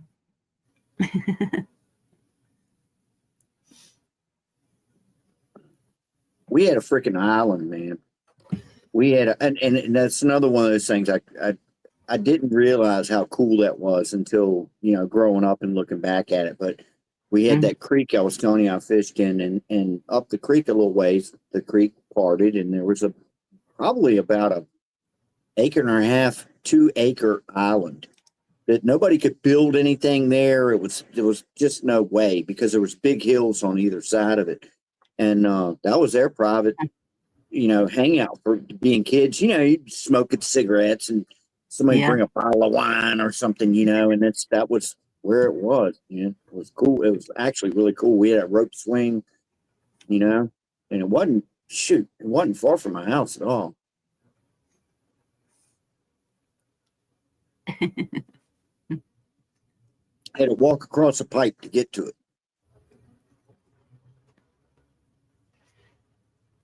That'd be cool. Yeah, it was cool. I'd be building a little fort house. Oh, we did all that. Yeah, we did that. Oh, yeah. Little clubhouse.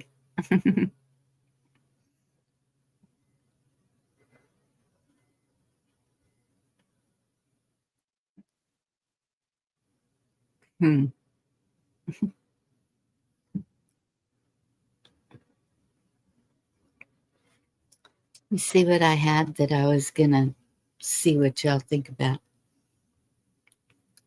There were some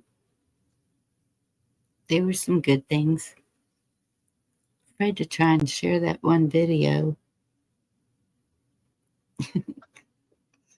That's when it goes nuts. Don't boot us all out.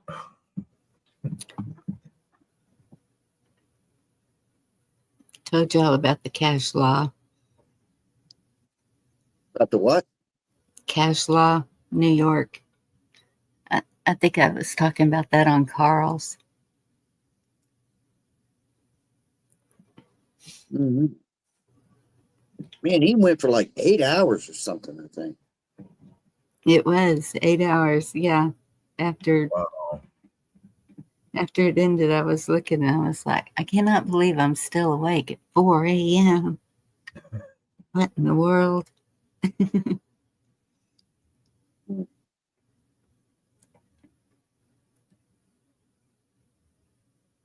Oh, did y'all see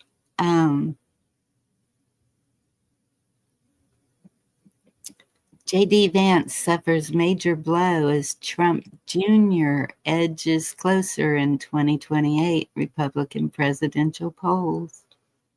Uh-oh. I didn't even know he was going to try to run, but there it is.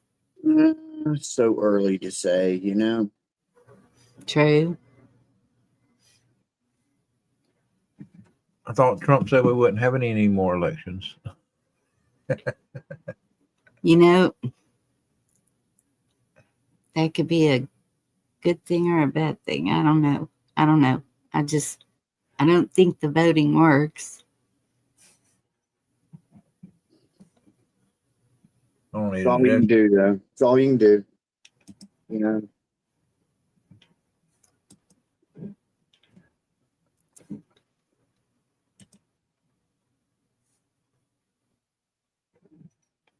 Treasury Secretary Scott Bessent. What is that?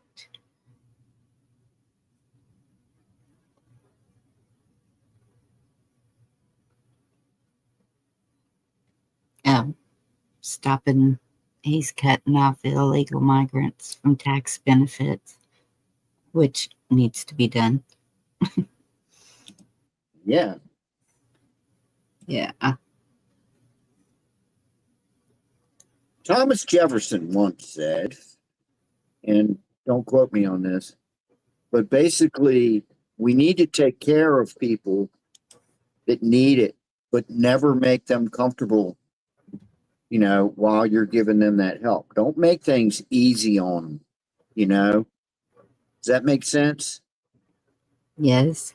It's like one person suggested the other day ago to give instead of SNAP benefits, give them MREs. You know what the military eats. Give them that shit. You know, it's food. That's right. Yeah. I think that was all just planned. I think that everything that they're doing like that, the whole trans thing, the whole immigration thing, everything,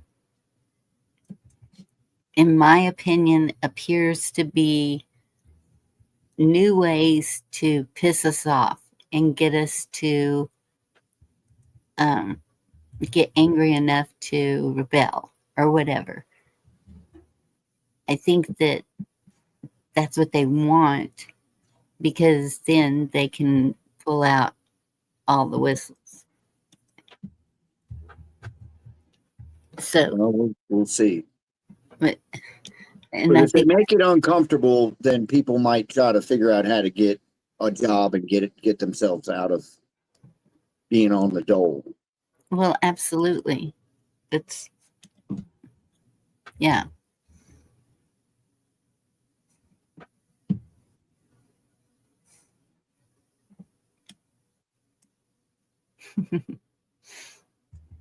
Hmm.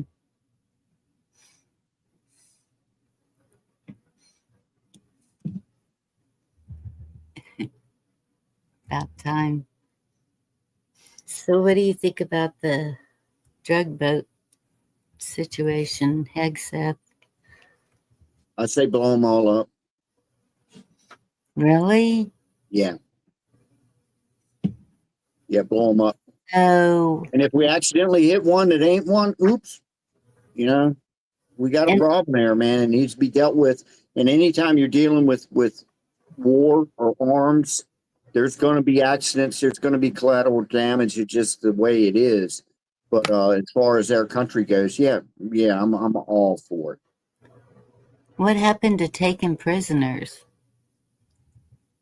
It's easier to blow them up. Oh my gosh, Yorga.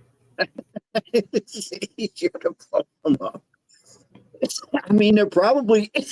Don't you think they're probably armed? I know when they're dealing with that much dope, they're probably armed and everything else. You know, I know it's drastic. I mean, Do you I get that, but They don't even know if it was a drug boat. yeah, they do. Man, yeah, they were drug boats. Mm. They ain't got no fishing poles.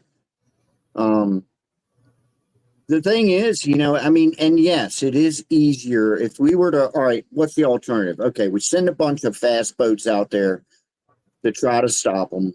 Even if they stop, you're still risking American lives because you don't know what they're carrying. You know, so I don't know. I mean, I don't think there's any really right answer, but I'm okay with it. I just think the second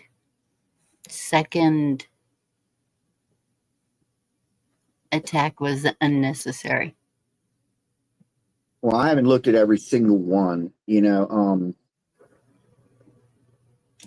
But you would think these freaking hardheads will quit doing it, you know. I mean, you're getting capital punishment for what you're doing. You would think the other guys, unless they're just pushed by their handlers, that they have to go out and run these boats, which is what I'm thinking is probably happening. You know, those cartels, man, they do not play, man. So who knows what kind of influence they have. True, but Venezuela, okay, that would be just like us. Someone came over here. Look how many fishing boats we have going out every day. It's Yeah. no, I don't. It to me, it just seems more pushing. You see why we need to take care of Venezuela? I think it's for the resources. I don't think it's for drugs. But that's just my opinion. No, could be told- and I'm not, and I honestly don't know if the drugs is a doorway to get the resources. I mean, Mhm. you know what we're dealing with here. I mean, governments and whatnot. They're not like us. So, I mean, yeah, it might be an excuse, could be, but still, it's a probable excuse to go in there and take care of things. Which I don't want to see one American life lost going in Venezuela, man. I'm not for that at all. No. Not any of the We places. took care of Panama real quick, though. We took care of them in like, I don't know, like an afternoon or something. I think. What's the other one they're trying to do right now? Is it Saudi? Huh? I'm looking. I mean, we need to stay out of these wars. And it seems that we're going Agreed. into more. Hey, Black Watch. Evening, people, Bonnie. Well, sometimes you can't just turn a blind eye, though, Bonnie. You know what I mean? I mean, we are the superpower of the world. We are the police of the world, whether people like it or not. And I don't like it. But you just turn a blind eye to something. That's what Biden did the whole time. He turned a blind eye to everything. And so sometimes you gotta, hey. Anybody ever heard of the USS Liberty? Yes. Yeah. Yes. Well, duh.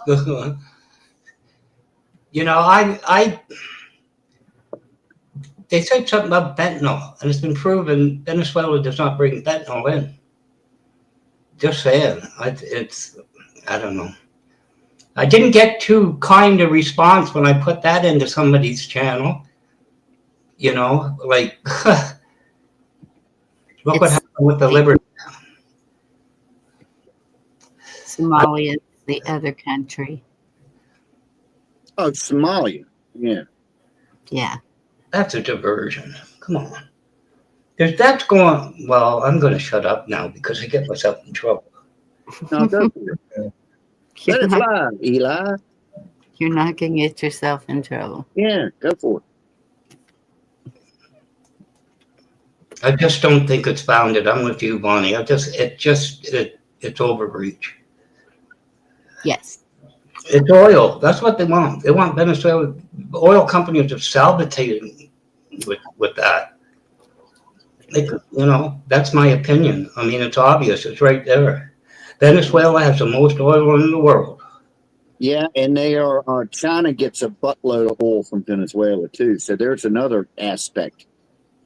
Well, they get it from everywhere. China's branching out Africa, entire continent. Yeah, I know, but they do get they get quite a bit from Venezuela, and if we were going to go in there, that would end. You know what I mean? So who knows, man? It's like an octopus, man. There's so much to it. Yeah, it's just to me a very dangerous course right now. That's all I mean. I agree.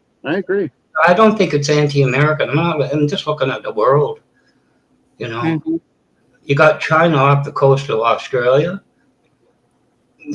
Which Australia and Canada is in agreement to build up the military, submarines and everything else. So, it's very tenuous. That's the problem. Well, they both might as well be part of the United States because if they get attacked by anybody, we're going in. We're going. And Canada would as well, and England. Well, Europe will be in Europe faster than you can. We're dealing with the Saab Griffin. The F-35s are dead. We're finished with them. We have to take 16. We have to. We're going to go for 35. It's doubled the cost. So we're going with the Griffin. We're going to build them here. We should have kept going with the Avro Arrow, but that's another story. It's not anti-American. The thing is, you don't have a choice. You got to find somewhere else. Can't deal with it anymore. So, and Carney's dealing with what, $1 trillion in 5 years? That's what's going to be pumped in here. You don't have a choice anymore. You've been taken away. But anyway, to the point, last thing the world needs is a war. I Yeah. agree. It's everything's going that way. Yeah. It's been for a long time. And All my life. like I say, the USS Liberty, that was the biggest smack in the head that ever came along. And LBJ buried it, so did Congress. I mean, this one's going to be out in the open. I don't know. And then he pardons that guy from Honduras. I mean, what? Yeah. That was kind of surprising too. I don't know anything about that. I heard about it, but I don't have an opinion because I don't know. That guy his brother was moving $20 billion a year into the U.S. Cocaine and everything else. And I don't believe Biden did him. I don't believe the DOJ overstepped. Went through a number of trials. It's mind-boggling. This whole Biden thing, Biden. The guy was a criminal. He was a drug dealer. He was one of the largest cartels in the world. Hey, David Devine. But anyway, we'll see. I don't know. That's There's drug processing going on right here. But so that's the thing is there's no way to stop the drugs. no. That is You'd have to stop the CIA. Yeah. Exactly. Thank you, Kim. No. CIA is one of the biggest drug pushers of all. That's right. I mean, that's been proven time. And that Afghanistan kid was, what do you call it when they go to school? Whatever you want to call it, indoctrinated. That's the word. That's it. Right. Yeah. I mean, God forbid they find their way there, right? I mean, I don't know. You won't stop it. I mean, we have CSIS. Very few people know about CSIS. That's our CIA. The RCMP is our FBI. CSIS is our CIA. Mm-hmm. And they exist all over the world. I don't know. They're all connected. Sure they are. But I just think it's all too obvious. I mean, then his statements over the weekend to that Illinois governor, talk about foolish. But it'll go the way it goes. They're all. I've gotten a lot of there's a lot. There's Canada Today. There's Dollar Under Five. There's about 4 channels, and one follows the other. If there's a speech given, it's usually Canada Today has it first. Yes. The next one, and I've said, is this another Canada Today? I asked Canada Today, is this funded by the Liberal government? I also said, Carney, I said about China. Whether it's China or the USA, if you're still a slave, it's impossible. I got a lot of people coming at me, but it's obvious. I mean, he's being built up as some superhero. He's a world-class economist, and now he's a politician. Don't give him every rope. You know what I mean? Just keep an eye. And our conservative guy that got in, Pierre Paul, he sounds like that Michigan, our U.S. ambassador. He sounds like a mouthpiece for Trump. And every time he opens his mouth, he gets it slapped. There's people leaving his party, crossing the floor, because they're going, this is not our conservative party. This is like a frat house. I'm done. Black Watch, you got troubles with that Ontario passes controversial housing bill. Doug Ford tried to remove the rent caps. He got slapped back like, you're going to do what? And he backed off. We're keeping an eye on him too. He's a millionaire. He spent 20 years in, I think it was Illinois. You don't trust anybody to that extent. You know, so yeah, we got our problems too. But Yep. then we have Bombardier. I work for de Havilland, which I work with guys that work. They were there at Black Friday when the arrow got cut up. They were literally there. And they're talking about Bombardier getting the 10,000 jobs from the Griffin or Griffin. And I put in there, you give them that, they screwed everything up. They lost billions. They sold Downsview Park, where de Havilland was, and the CFB, the Forces Base, when they moved out. And a Toronto Congress Assemblywoman said, over my dead body. Well, it got sold. And de Havilland's gone. I don't trust them as far as I can throw them. Let them still make skidoos. They made a passenger jet and they screwed it up. They made us build the damn thing and lost money. So that's my point. I'm not, I'm pro-Canadian, but I don't think I'm a fool because they just smell money. Yeah, but anyway, we'll see. The F-35 deal's dead. There's no way politically that'll be suicide. We have to take 16. Don't have a choice. Wayne, I disagree. If y'all get a chance, check out that link that I just put in chat. He's one of us, and he puts it all out there, and it's pretty informative. Mm-hmm. I think David Devine's wanting the link to come up, Bonnie. Okay.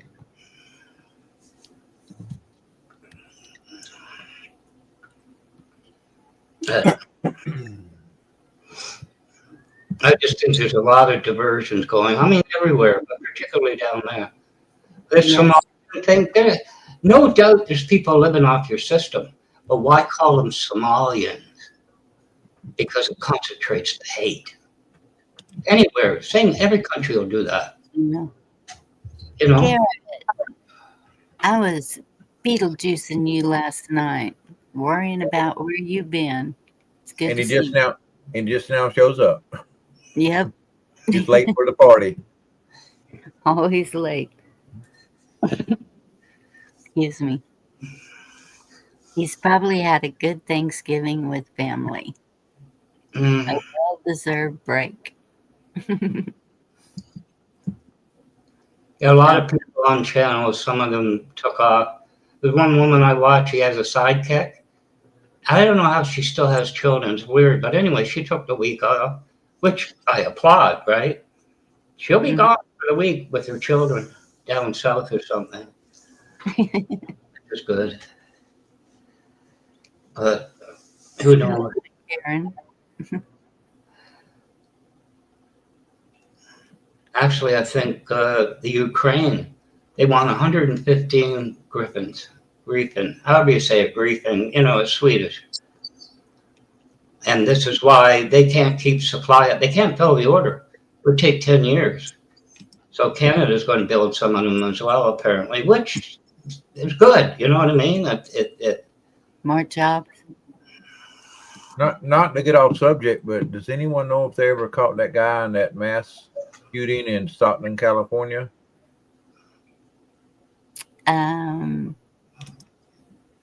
Not the one that. No, that was in DC. I know it was like 4 dead. There was 10 injured.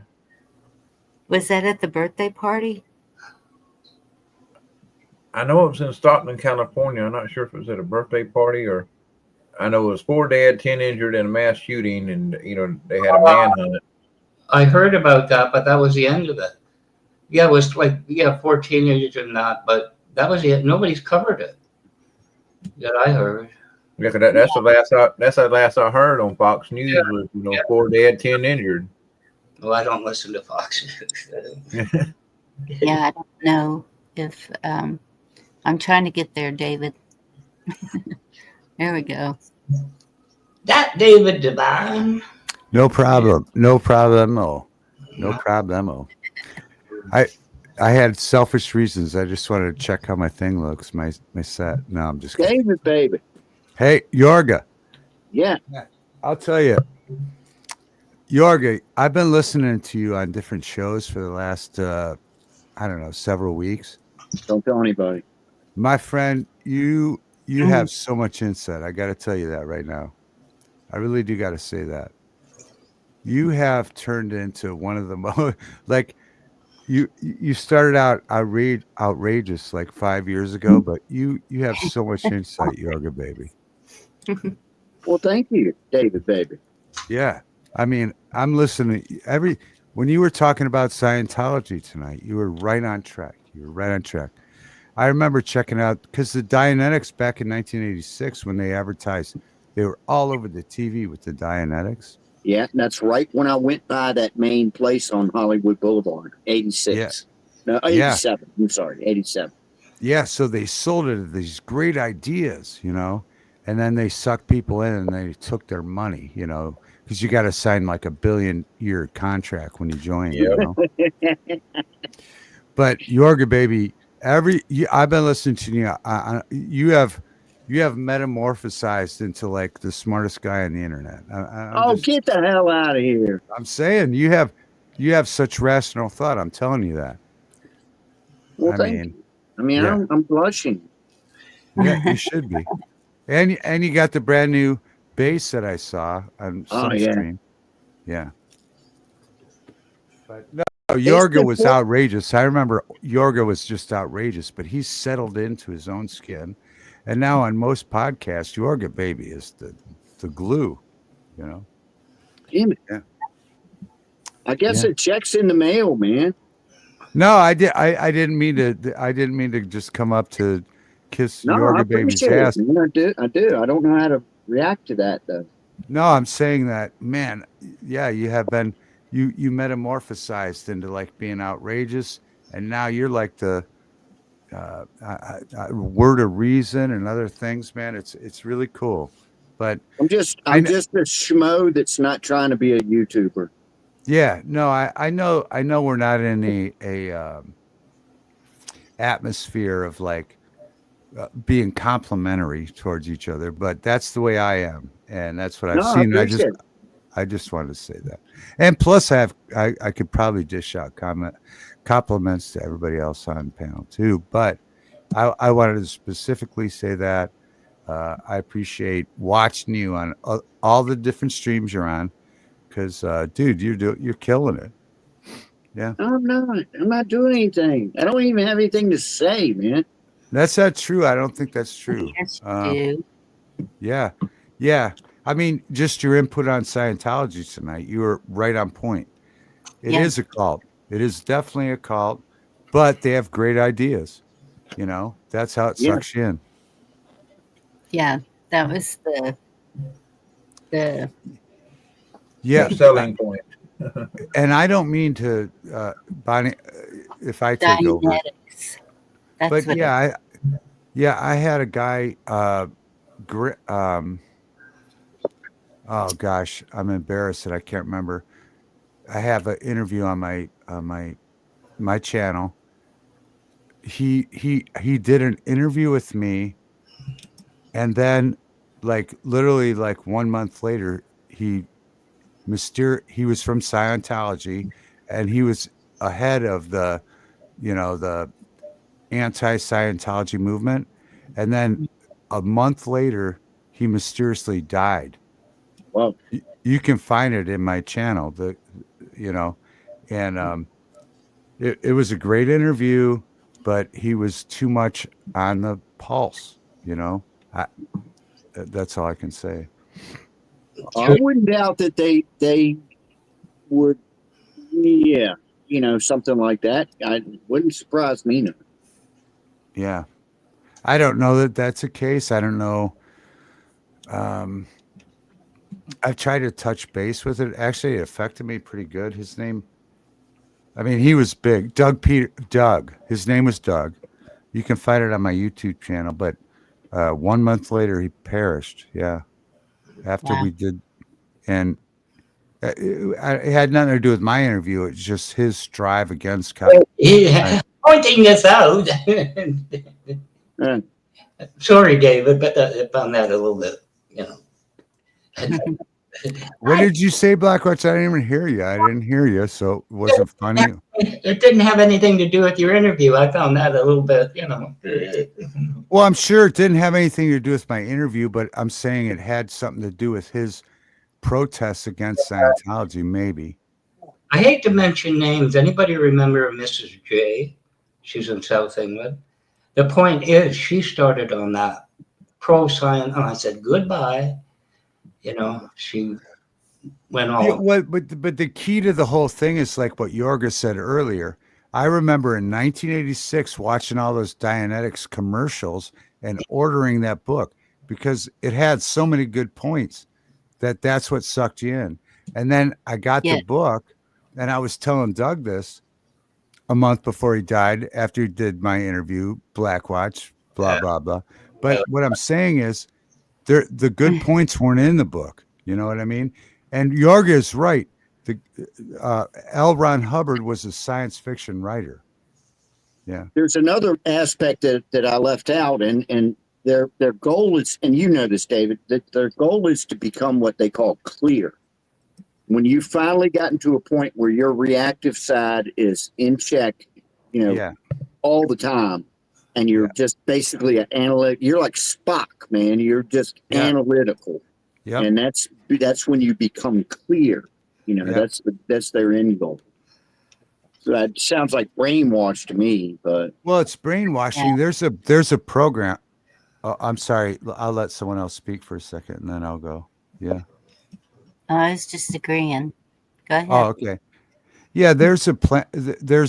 I mean, they even have business schools, Yorga. There's a company called Blanchard out of New England that does the same thing. That they teach companies to hire people based on Star Trek, right? You can't have too many Spocks. You can't have too many Kirks. You can't, you know. It's brainwashing. I mean, and that's sad, you know, because no matter what industry you're in, like say you're a hairdresser, what's the key? Man, I think I'd like to have a couple of Spocks hanging around, man. It'd be nice to have two Spocks. Anyway, but like if you're in a hair business, right? The key to the whole thing is just give them a good haircut. But there's companies that devilish these things up. Like you got to do this and you got to do that. You know what I mean? It's like ShamWow. All you got to make is a rag and you're rich. Yeah. To me, it's just another cradle to grave sect cult. That's all. All right. Well, Bonnie. Hey, Bonnie. Yes. Great show. Also, let me say this, and best wishes to you too. Thank you. And hey, I like your Nosferatu back behind you. Yeah, I know. I'm starting to paint this wall here, and then I'll hang some things here. Hopefully, I can get back into streaming next week. Yeah. I thought you won a lottery or something. Donnie 1.6 billion in the Powerball, and I thought David. No, you guys wouldn't even. I've been doing, because I made a commitment to somebody, so I've been working so hard for like 30 days. Today, I finally got a day off, and then I got to work 30 days more in a row. Stormy. Glad you came up, man. Huh? I'm glad you came up. I haven't seen you. I know. Well, because I've been just working, so I've been really committed. Yeah, and that's a good thing. Yeah, no, but I do want to do streaming again, and yeah, I'm glad to see all you guys. Yeah, and Watt Life occasionally posts in my Discord, which makes me feel connected, which I appreciate. Watt Life. What's that? We haven't heard from Watt in about. I think he's snoozing. Oh, he might have went to sleep. Yeah. All right. Yeah, I think he's out. He's a working man. Yeah. Has to get up early. Yeah, and it's late. It's late on the East Coast, man. Yeah, Yeah. it is. It's 1 o'clock. I have one more hour and I gotta lay down. Yeah. But that's okay. I always appreciate him just being here. Like, Watt's a really good person. I have this small little new Discord, but he always posts in there like, what day it is or Happy Thanksgiving or whatever. And it's cool to know that you have a friend out there, Yeah. Yep. He's like a walking encyclopedia sometimes too. Yeah. yes. Yep. Craig's my friend, but he just bothers me. Yeah. Yeah. Mm. Everyone So- has something to contribute, and it's much appreciated. Yeah. I can't even see oh.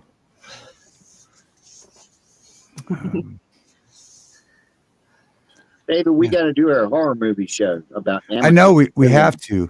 We Yeah, have to. I just Now, I'm posted no on my expert, man. I just have watched a bunch of them, so.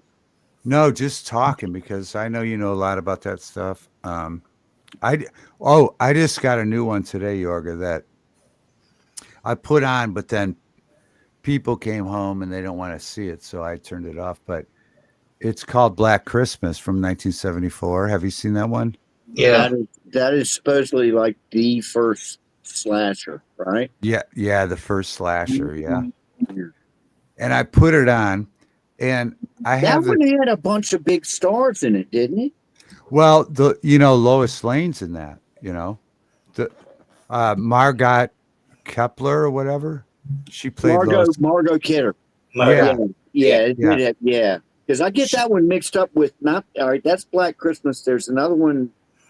I don't know, Silent Night, Deadly Night, or something Right. like that. I Right. get those mixed up. But anyway. So you So got it's that not- today. Yeah, I got that today, but I got the 2016 version. It's a 2K transfer from the original camera negative. And I like it. I know that they've done a 4K, but I didn't need the 4K because my 4K player upgrades them anyway, so whatever. But so I got this and I put in like maybe a fourth of the film, and it's cool seeing her. And then, I do research while I'm watching these movies on her. So I said, whatever happened to her, Who, Margot Kidder? Yeah. Do you know what happened to her? I Hey, I know. remember. Yeah. She went cuckoo for Cocoa Puffs. Yeah, well, she got in a car accident in 1990. It sent her to half paralysis. And so they say that she committed, blank by drugs and alcohol in 2018. Yeah. I did not know that part. I know Yeah. that she went kind of crazy.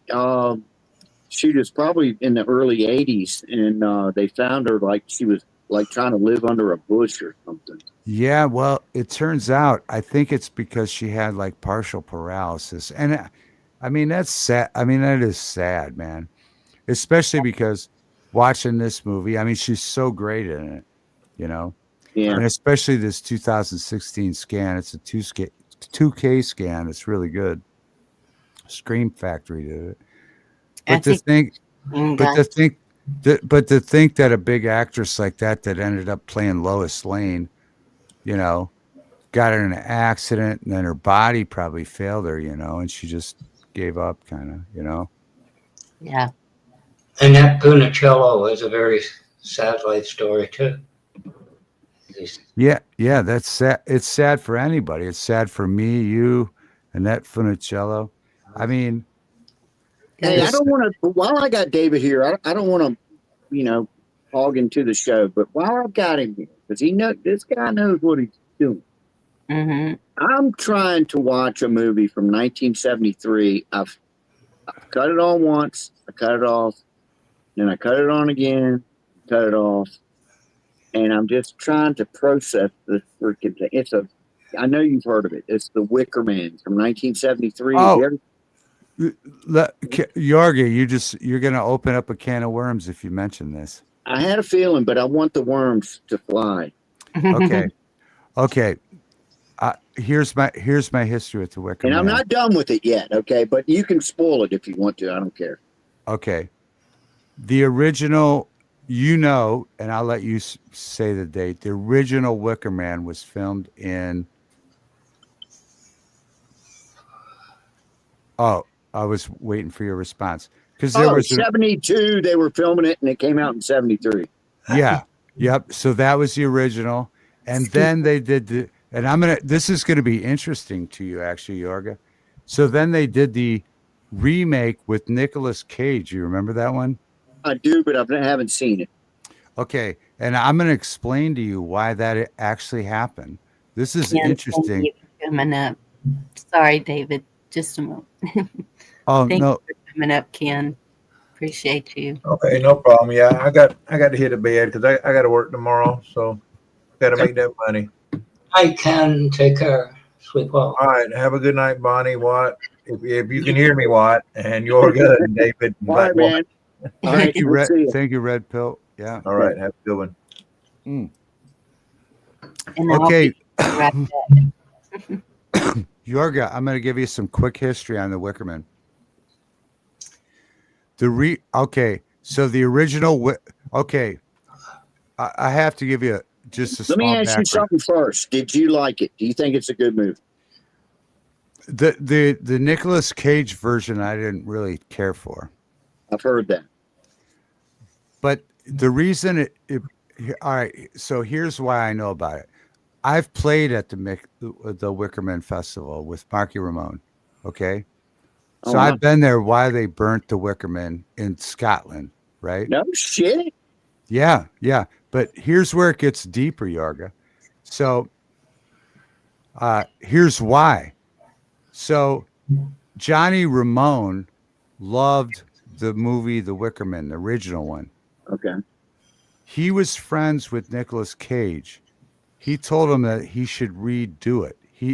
Nicolas Cage took his advice and redid it. I don't think it did the original justice or whatever, but then I think it was, I'm guessing, I'm totally guessing,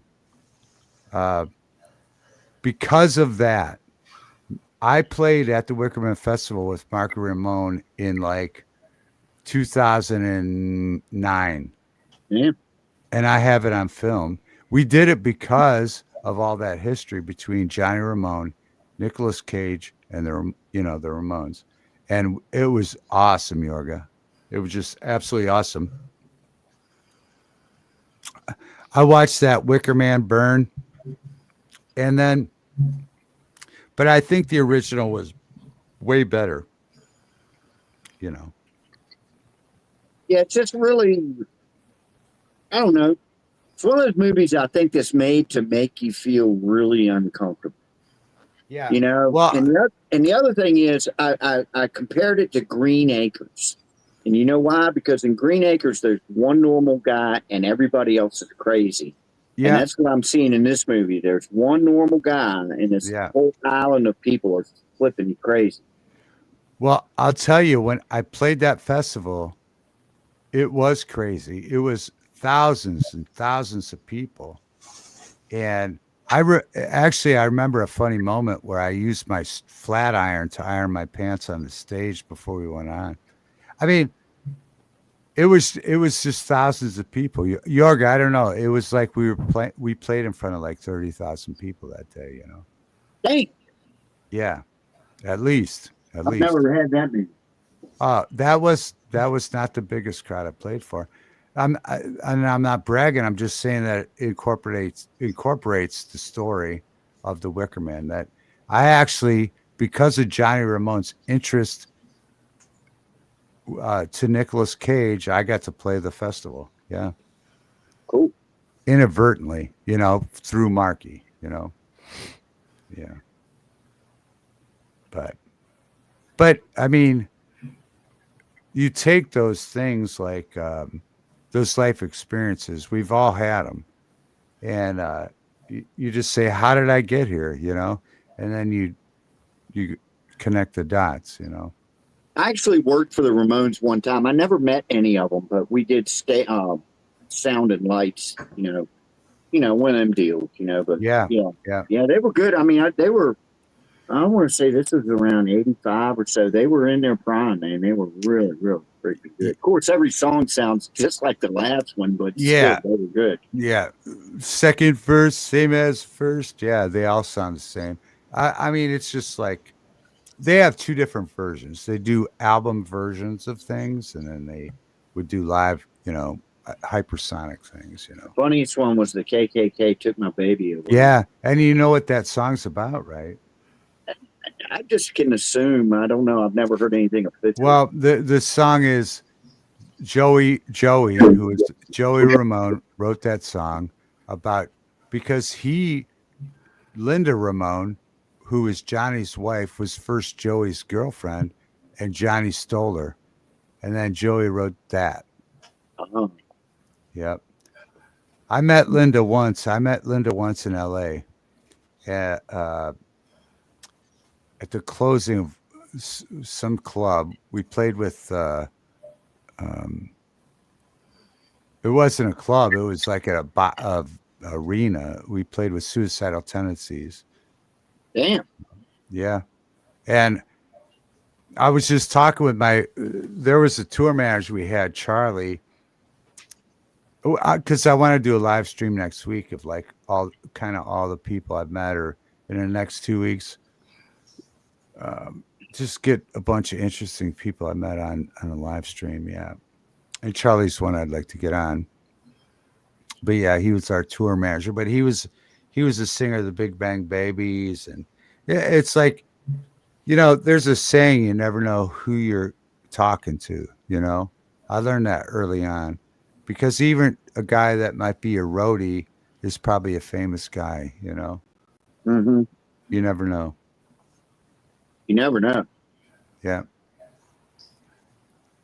Like I'm saying, when I came in here and complimented Yorga so much tonight, Yorga he started out outrageous in 2001 or whatever, but he's been like the voice of reason, man. Yorga, baby. Yeah. At least I'm good for something. Yeah, I think you are good for something. But anywho, why did you buy that bass? You gonna record some bass tracks, or? Well, I'll tell you. I had a Chinese Squire Precision that I bought like 25 years ago just to record with, and I never really messed around with bass all that much. And that thing was hanging on the wall last week, and I was like, let me pull that thing down. Tuned it up, had to do a neck adjustment, a couple things. It's been hanging there for 10 years at least. And started playing it, man, and just kind of got hooked on playing bass, man. It was like, wait a minute, this is a whole different thing here. And just to be able to hit a string and the whole thing just goes, oh, I like that shit, man. So I played that for, I guess, about a week, and I said, you know what? I'm going to get I've never had a nice bass. So I said, I got it's Mexican made, but the Mexican fenders are really, really good right now. And it was over $800, no case.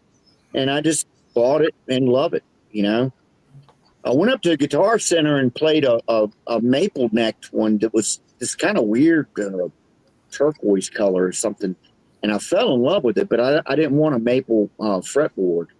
And I took a 2009 American Strat up there to see what they would give me for it. I knew they weren't gonna give me what I wanted for it, which they didn't. And I was gonna, trade that and then give them some money and get the bass, and I went, nah. So I just went on Musician's Friend. I saw this red one, brand new, man. Brand freaking new from the factory. Yeah. And it was here in about 3 or 4 days. I was like, hell yeah. So I've just been playing that and just enjoying sitting here by myself, going through 12-bar blues and shit, man, Yeah. It's great. It's great. I mean, I have a Samick bass. I have a couple Samick basses. But I would love to have one like the one you got. It's a dream, man. Yeah, yeah. And you can like double the price to get the real American one. I mean, these are made in Ensenada, but this is all I need. And you know, I've seen quite a few videos lately where people are saying, "Man, the Mexican vendors are the shit now, man." And from what I've seen, they are. Yeah, well, the Mexicans have making they're doing what the in Nazareth, the acoustics they make in Nazareth, Pennsylvania. Oh, that's Martin. Yeah, Martin. They make. I have a Mexican Martin, a travel guitar. It's well, I do have to glue the back on because it's coming off a little, but it sounds great, man. It really does sound great. Is it one of those funny shaped ones? It's just a travel. It's like just tiny, you know. Yeah, but okay. I love taking it with me, you know, and yeah.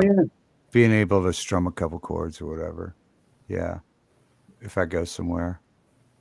Yeah, but I don't think the Mexican guitars are really devalued at all, to be honest. Well, I had one. It's funny because there have been times in my life where I have to get a Strat as a work tool. You know what I mean? Right. And the Strat is the one that does it all. So you got to. It's not my favorite guitar, really. I mean, I love them and everything, but it's the one that does when you're working. It's the one that'll get you through pretty much anything. Right. And I bought a Mexican one in 2006 because I had to have one, and it was okay. You know, it was okay, and it got me through a ton of gigs. But the ones they make now just feel better. They've upped the game. So, I don't know. I think it was about 5 years ago. I got an American Strat, and I love it. But man, I watched a video of me playing it. It's huge, dude. It's so long.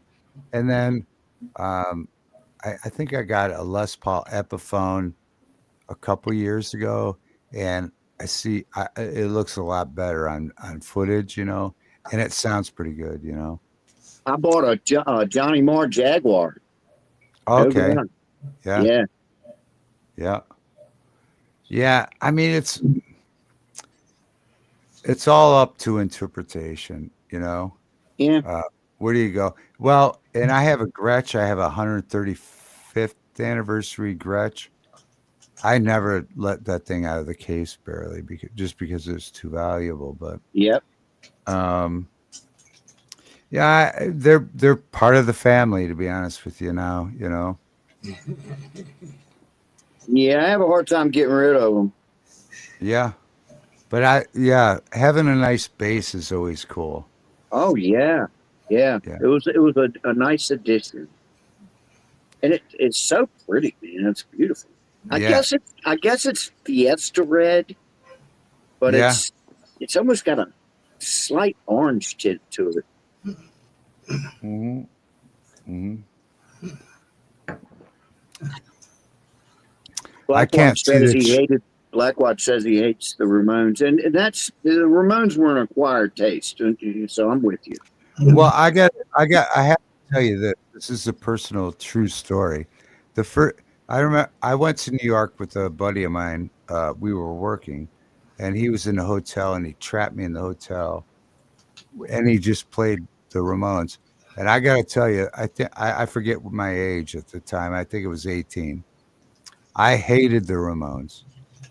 Absolutely freaking hated the Ramones. Yeah, it's like I said, it's acquired taste. And then sometime, like, I took the information he gave me, and I got there were 2 cassettes, Ramones Volume 1 and 2, and I bought them, you know, and I put them on one day, and all of a sudden it hit me, you know.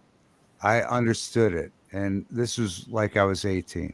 Yeah, it's almost like a joke, kind of. Yeah, it's like it's not. It's like it's like It's a almost joke. like a It's like parody. Like a parody. it's like an art form mixed with punk rock, mixed with a joke, a parody.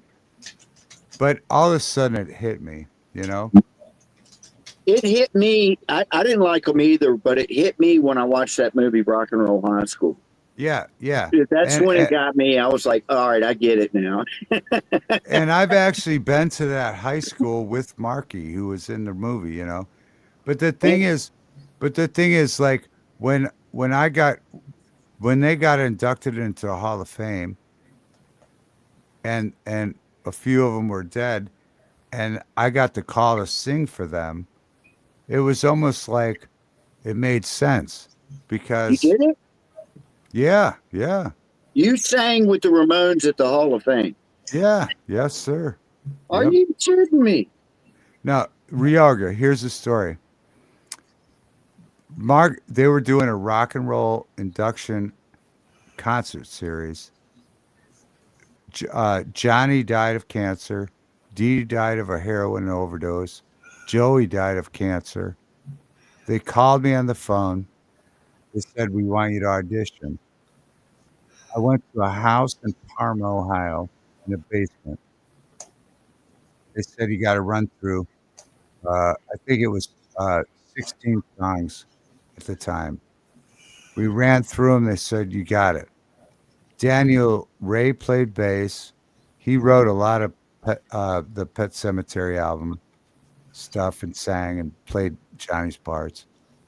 He was on bass. Marky was on drums. My friend CJ was on guitar, and me, I sang. It was the first sold out show at the Rock and Roll Hall of Fame.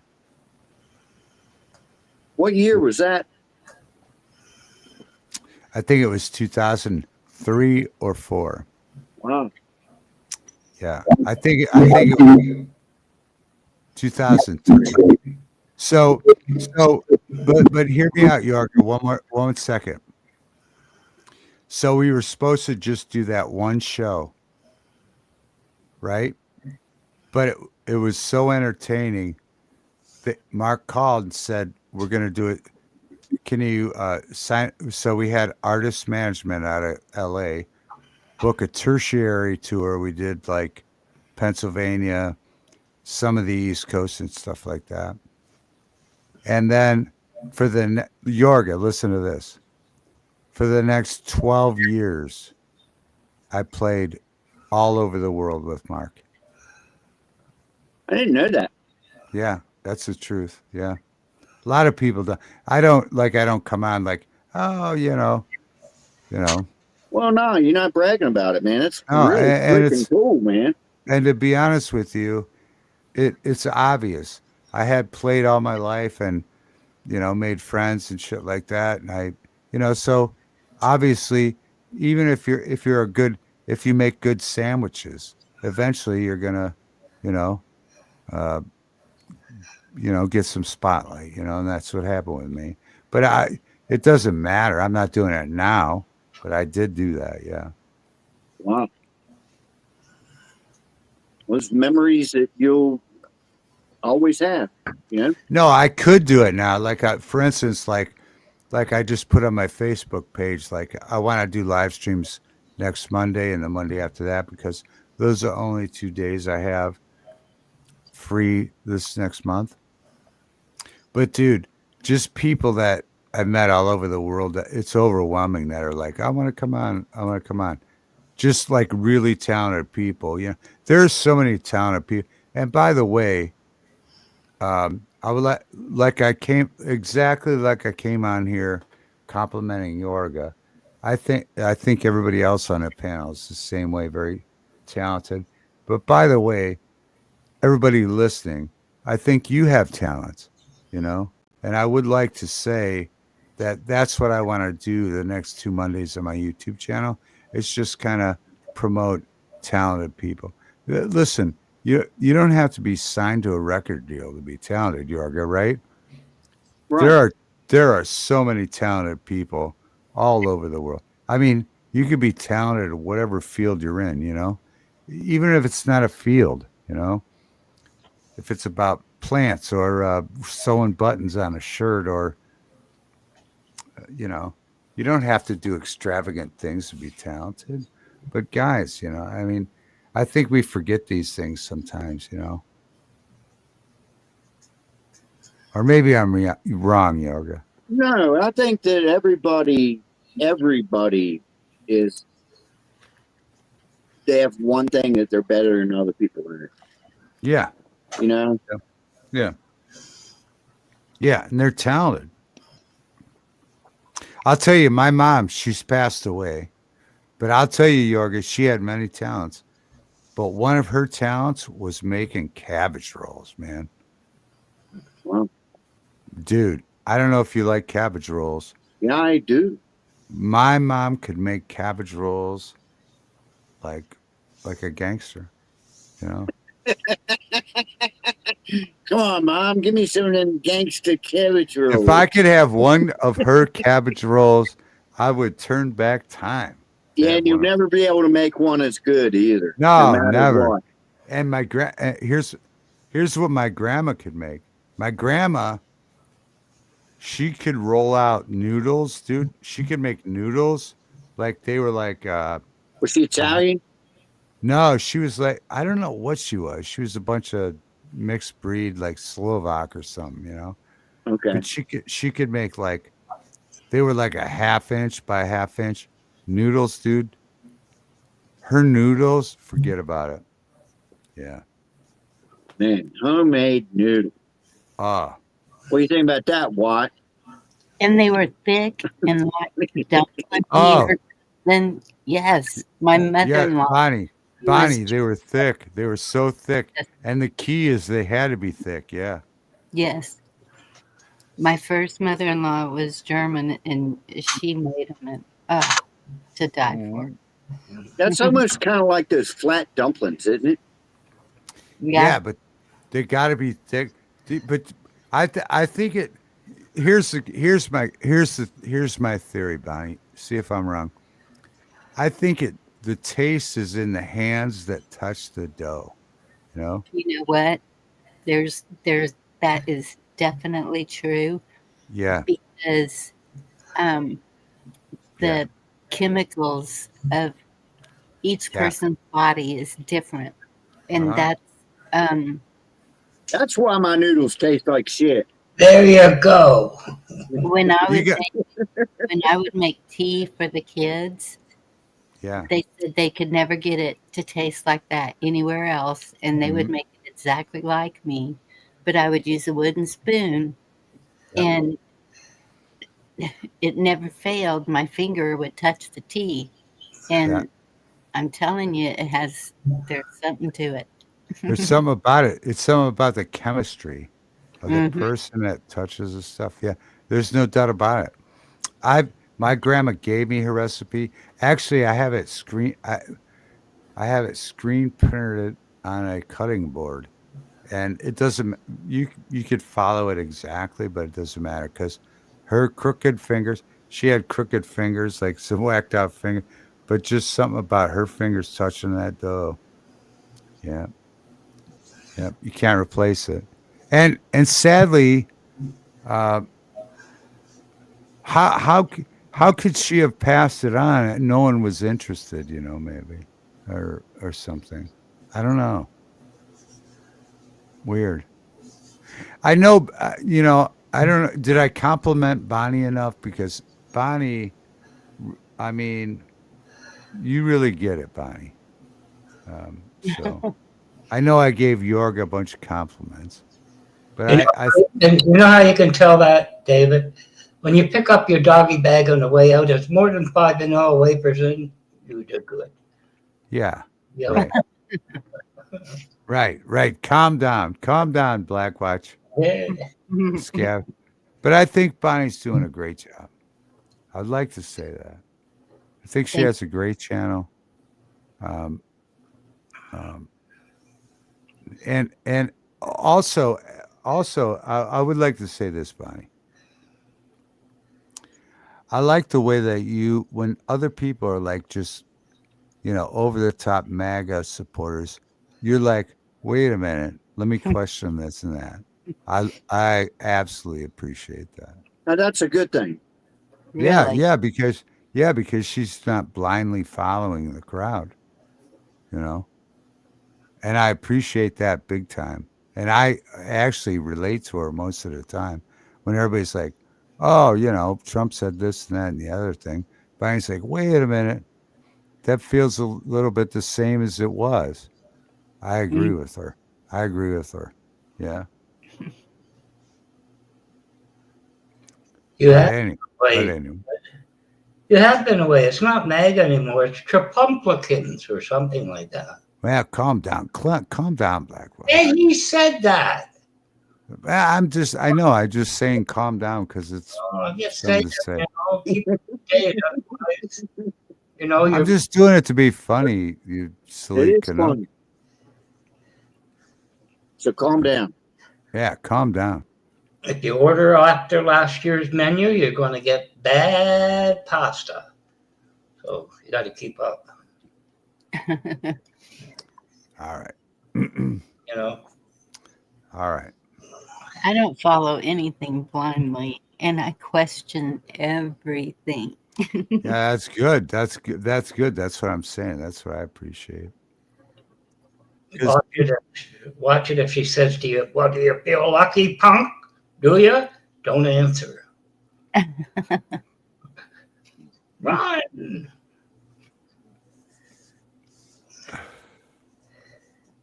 So, all right. anyway. All right, calm down. Calm down, Black Watch. Well, the guy almost bought you some flowers. I thought, I don't know where he's gone, but I think he's gone to seed. You know. Who went to see? Well, I didn't know. I thought, I called an APB out on you, and I said, anybody's seed. I've been working. You guys want to know what I've been doing? Yes. Oh, everybody! Someone said yes immediately. I did. Who was that? Me. Oh, Count Yorga. Okay. All right. I'm not gonna expose it immediately, but it's been extensive, dude. Here's the thing where, I have a back. I took this job, and believe me, I've tried to quit it twice, but I keep going. But it's kind of hilarious, to be honest. It's pathetic and hilarious, but it pays the bills. So my background obviously is in the arts, and photography and blah, blah. So this company called me like I think I started November 7th, and they said, can you run this crew? It has to do with photography. It has to do with a seasonal thing, blah, blah, blah. Can you keep it together? And here's what it pays. And I was like, yeah, I think I can do it. And it's been hard. But so here's what it is. Here's what I've been doing. So I've been running a Santa Claus set at the biggest mall in Ohio. Like, it literally, like, that mall does $750 a day. We do $6,000 a day. So I have to orchestrate Santa Claus coming down, taking all the photos. You know what I mean? Is any of this making sense? I'm like the director of a Santa Claus set, of the biggest set in Ohio. And it's fucking crazy, dude. Crazy. Every day. Oh, it's absolutely insane. Absolutely insane. Yeah. And it's just like running a concert or something, Yeah. Santa Claus is way more important than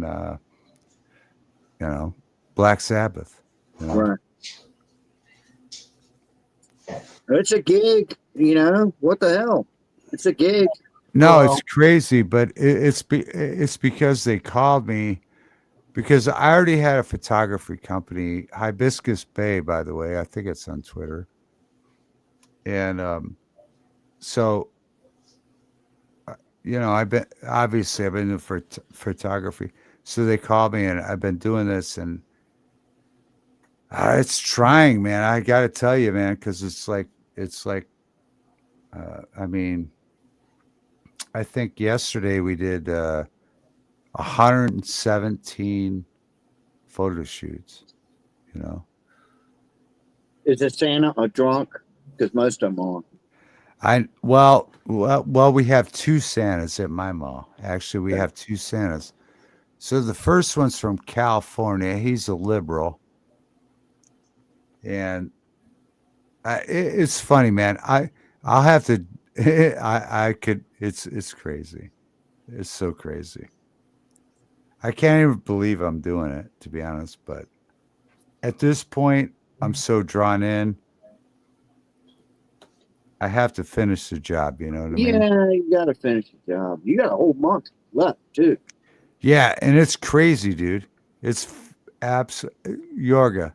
It's absolutely crazy, but I committed to it, so I'm gonna see it through.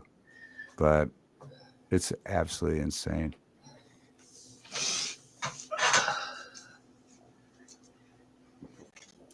But so that's why I'm so busy. Yeah, because David, yeah, what? Well, yeah, would you get me a Red Ryder BB gun for Christmas, please?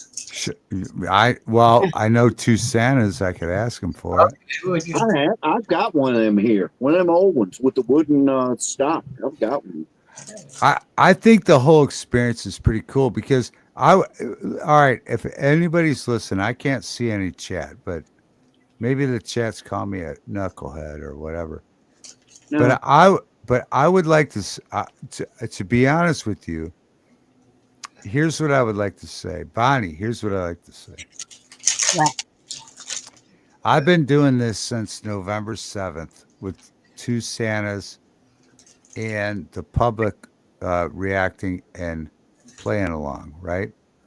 Mm-hmm. I'm telling you that I've witnessed miracles happen just with the idea of the Christmas miracle. And I'm going to tell you something. There's something to it. I mean, I know that some people think that it's like a religious like backlash or whatever, blah, blah. But let me tell you, it's a good spirited feeling. And there's been a lot of good things that have happened so far. Like miracle type stuff that I'll talk about in live streams. Between me and the Santas, me and the people, I'm just telling you that if people open themselves up to magic, it does, not bad magic, but good magic also happens, you know.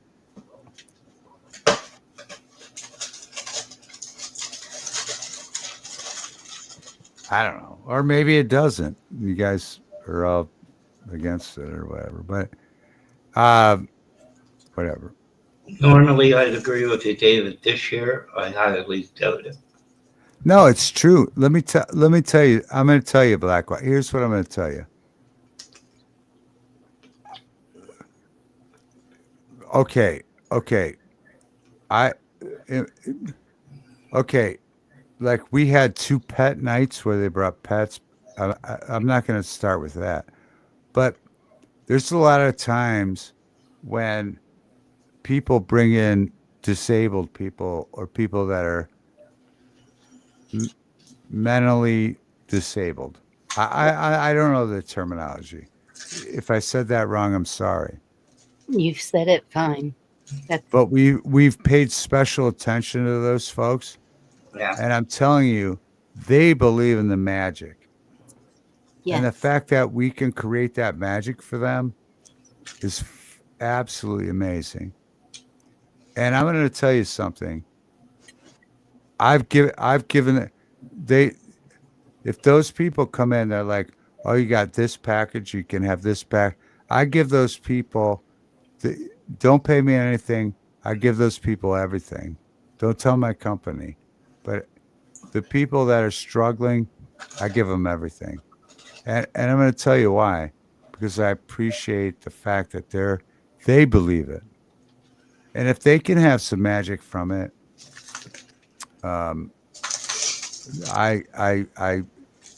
it's amazing. I wish I could film it. I wouldn't do it for their decency and their dignity. But I think that's why I was called to do this, so that I could correct some kind of wrongs. You know, I don't know if that makes any sense, but It does. And that is awesome. some dude rolls in in a wheelchair that can't speak, that has to use a thing like that. I give him everything. Yeah. And I give him, you know, and he's happy to meet Santa Claus. Dude, that dude, I give him everything. Don't tell the company, but I give him everything. I really do. I do. Wrong, David. It's there. It's there. I believe in it. No, that's Christmas magic, my friend. But it's covered with Because they put me in the position to give those folks everything, and I do. I do 100% of the time. covered with a lot of crap this year. That's what I'm saying. Yeah, I Well- deal with a lot. Yeah, but I don't care about the crap. I'm not there for the crap. You know what I mean? You I'm- you ignore the commercial part of it and Yeah. work on the spirit of it. Yep, 100%. If let me tell you something, if I get a group of people that comes in, my grandma passed, and they have a grandma, I make sure she gets in on the photo shoot. She's like, no. I'm like, believe me, you never know, get in, you know. But I'm not his grandma. I'm just an old lady. No, No, get in the listen, picture. I force the grandma in because it's always a beautiful shot. And listen, by the way, your grandma might pass next. You know what I mean? That's Yeah. right. So get in on the frick. I'm sorry to say the F word. The frickin' shot. You're not the Um, first to deny. Yeah, I know, but Yeah, that other guy. these people, you got to take advantage while you can of capitalizing on every day with the people that are alive. You know, you have to. That's why they put me there this year, to be tortured through this whole thing, because I'm a compassionate person. I It'll do- be over before you know it, man. Yeah. You're doing a good thing, man, and you know, it's a gig. Like I said, it's a gig. I heard it Yeah. because they like the Ramones, but I could have got the wrong. No, listen, I don't tell them about the Ramones, but if I used to work with this company called Backstage. I was playing in bands too, you know, not to, you know, anyway. But my time off from bands, I was working with this company called Backstage, so I can relate because Backstage did everything from plays to magic shows to fashion shows. We did those, you know, we do lights and sound for all those different things, you know. So whatever the gig is, that's the gig, you know. Yep. It was fun for the most part. All right, y'all. I'm gonna close this one down. Okay. We can stay backstage. I'll even put the link if anyone wants to come backstage. I don't know if anybody's left. It usually does, but there it is. Okay. How many vanilla wafers are you going to give David? Just whisper. None. Ah, good for that. There you go, David. No free wafers for you. Y'all have a good night. Thank you so much for coming by. Black Watch, you silly goose. Good night. Good night. Colin, have a good night.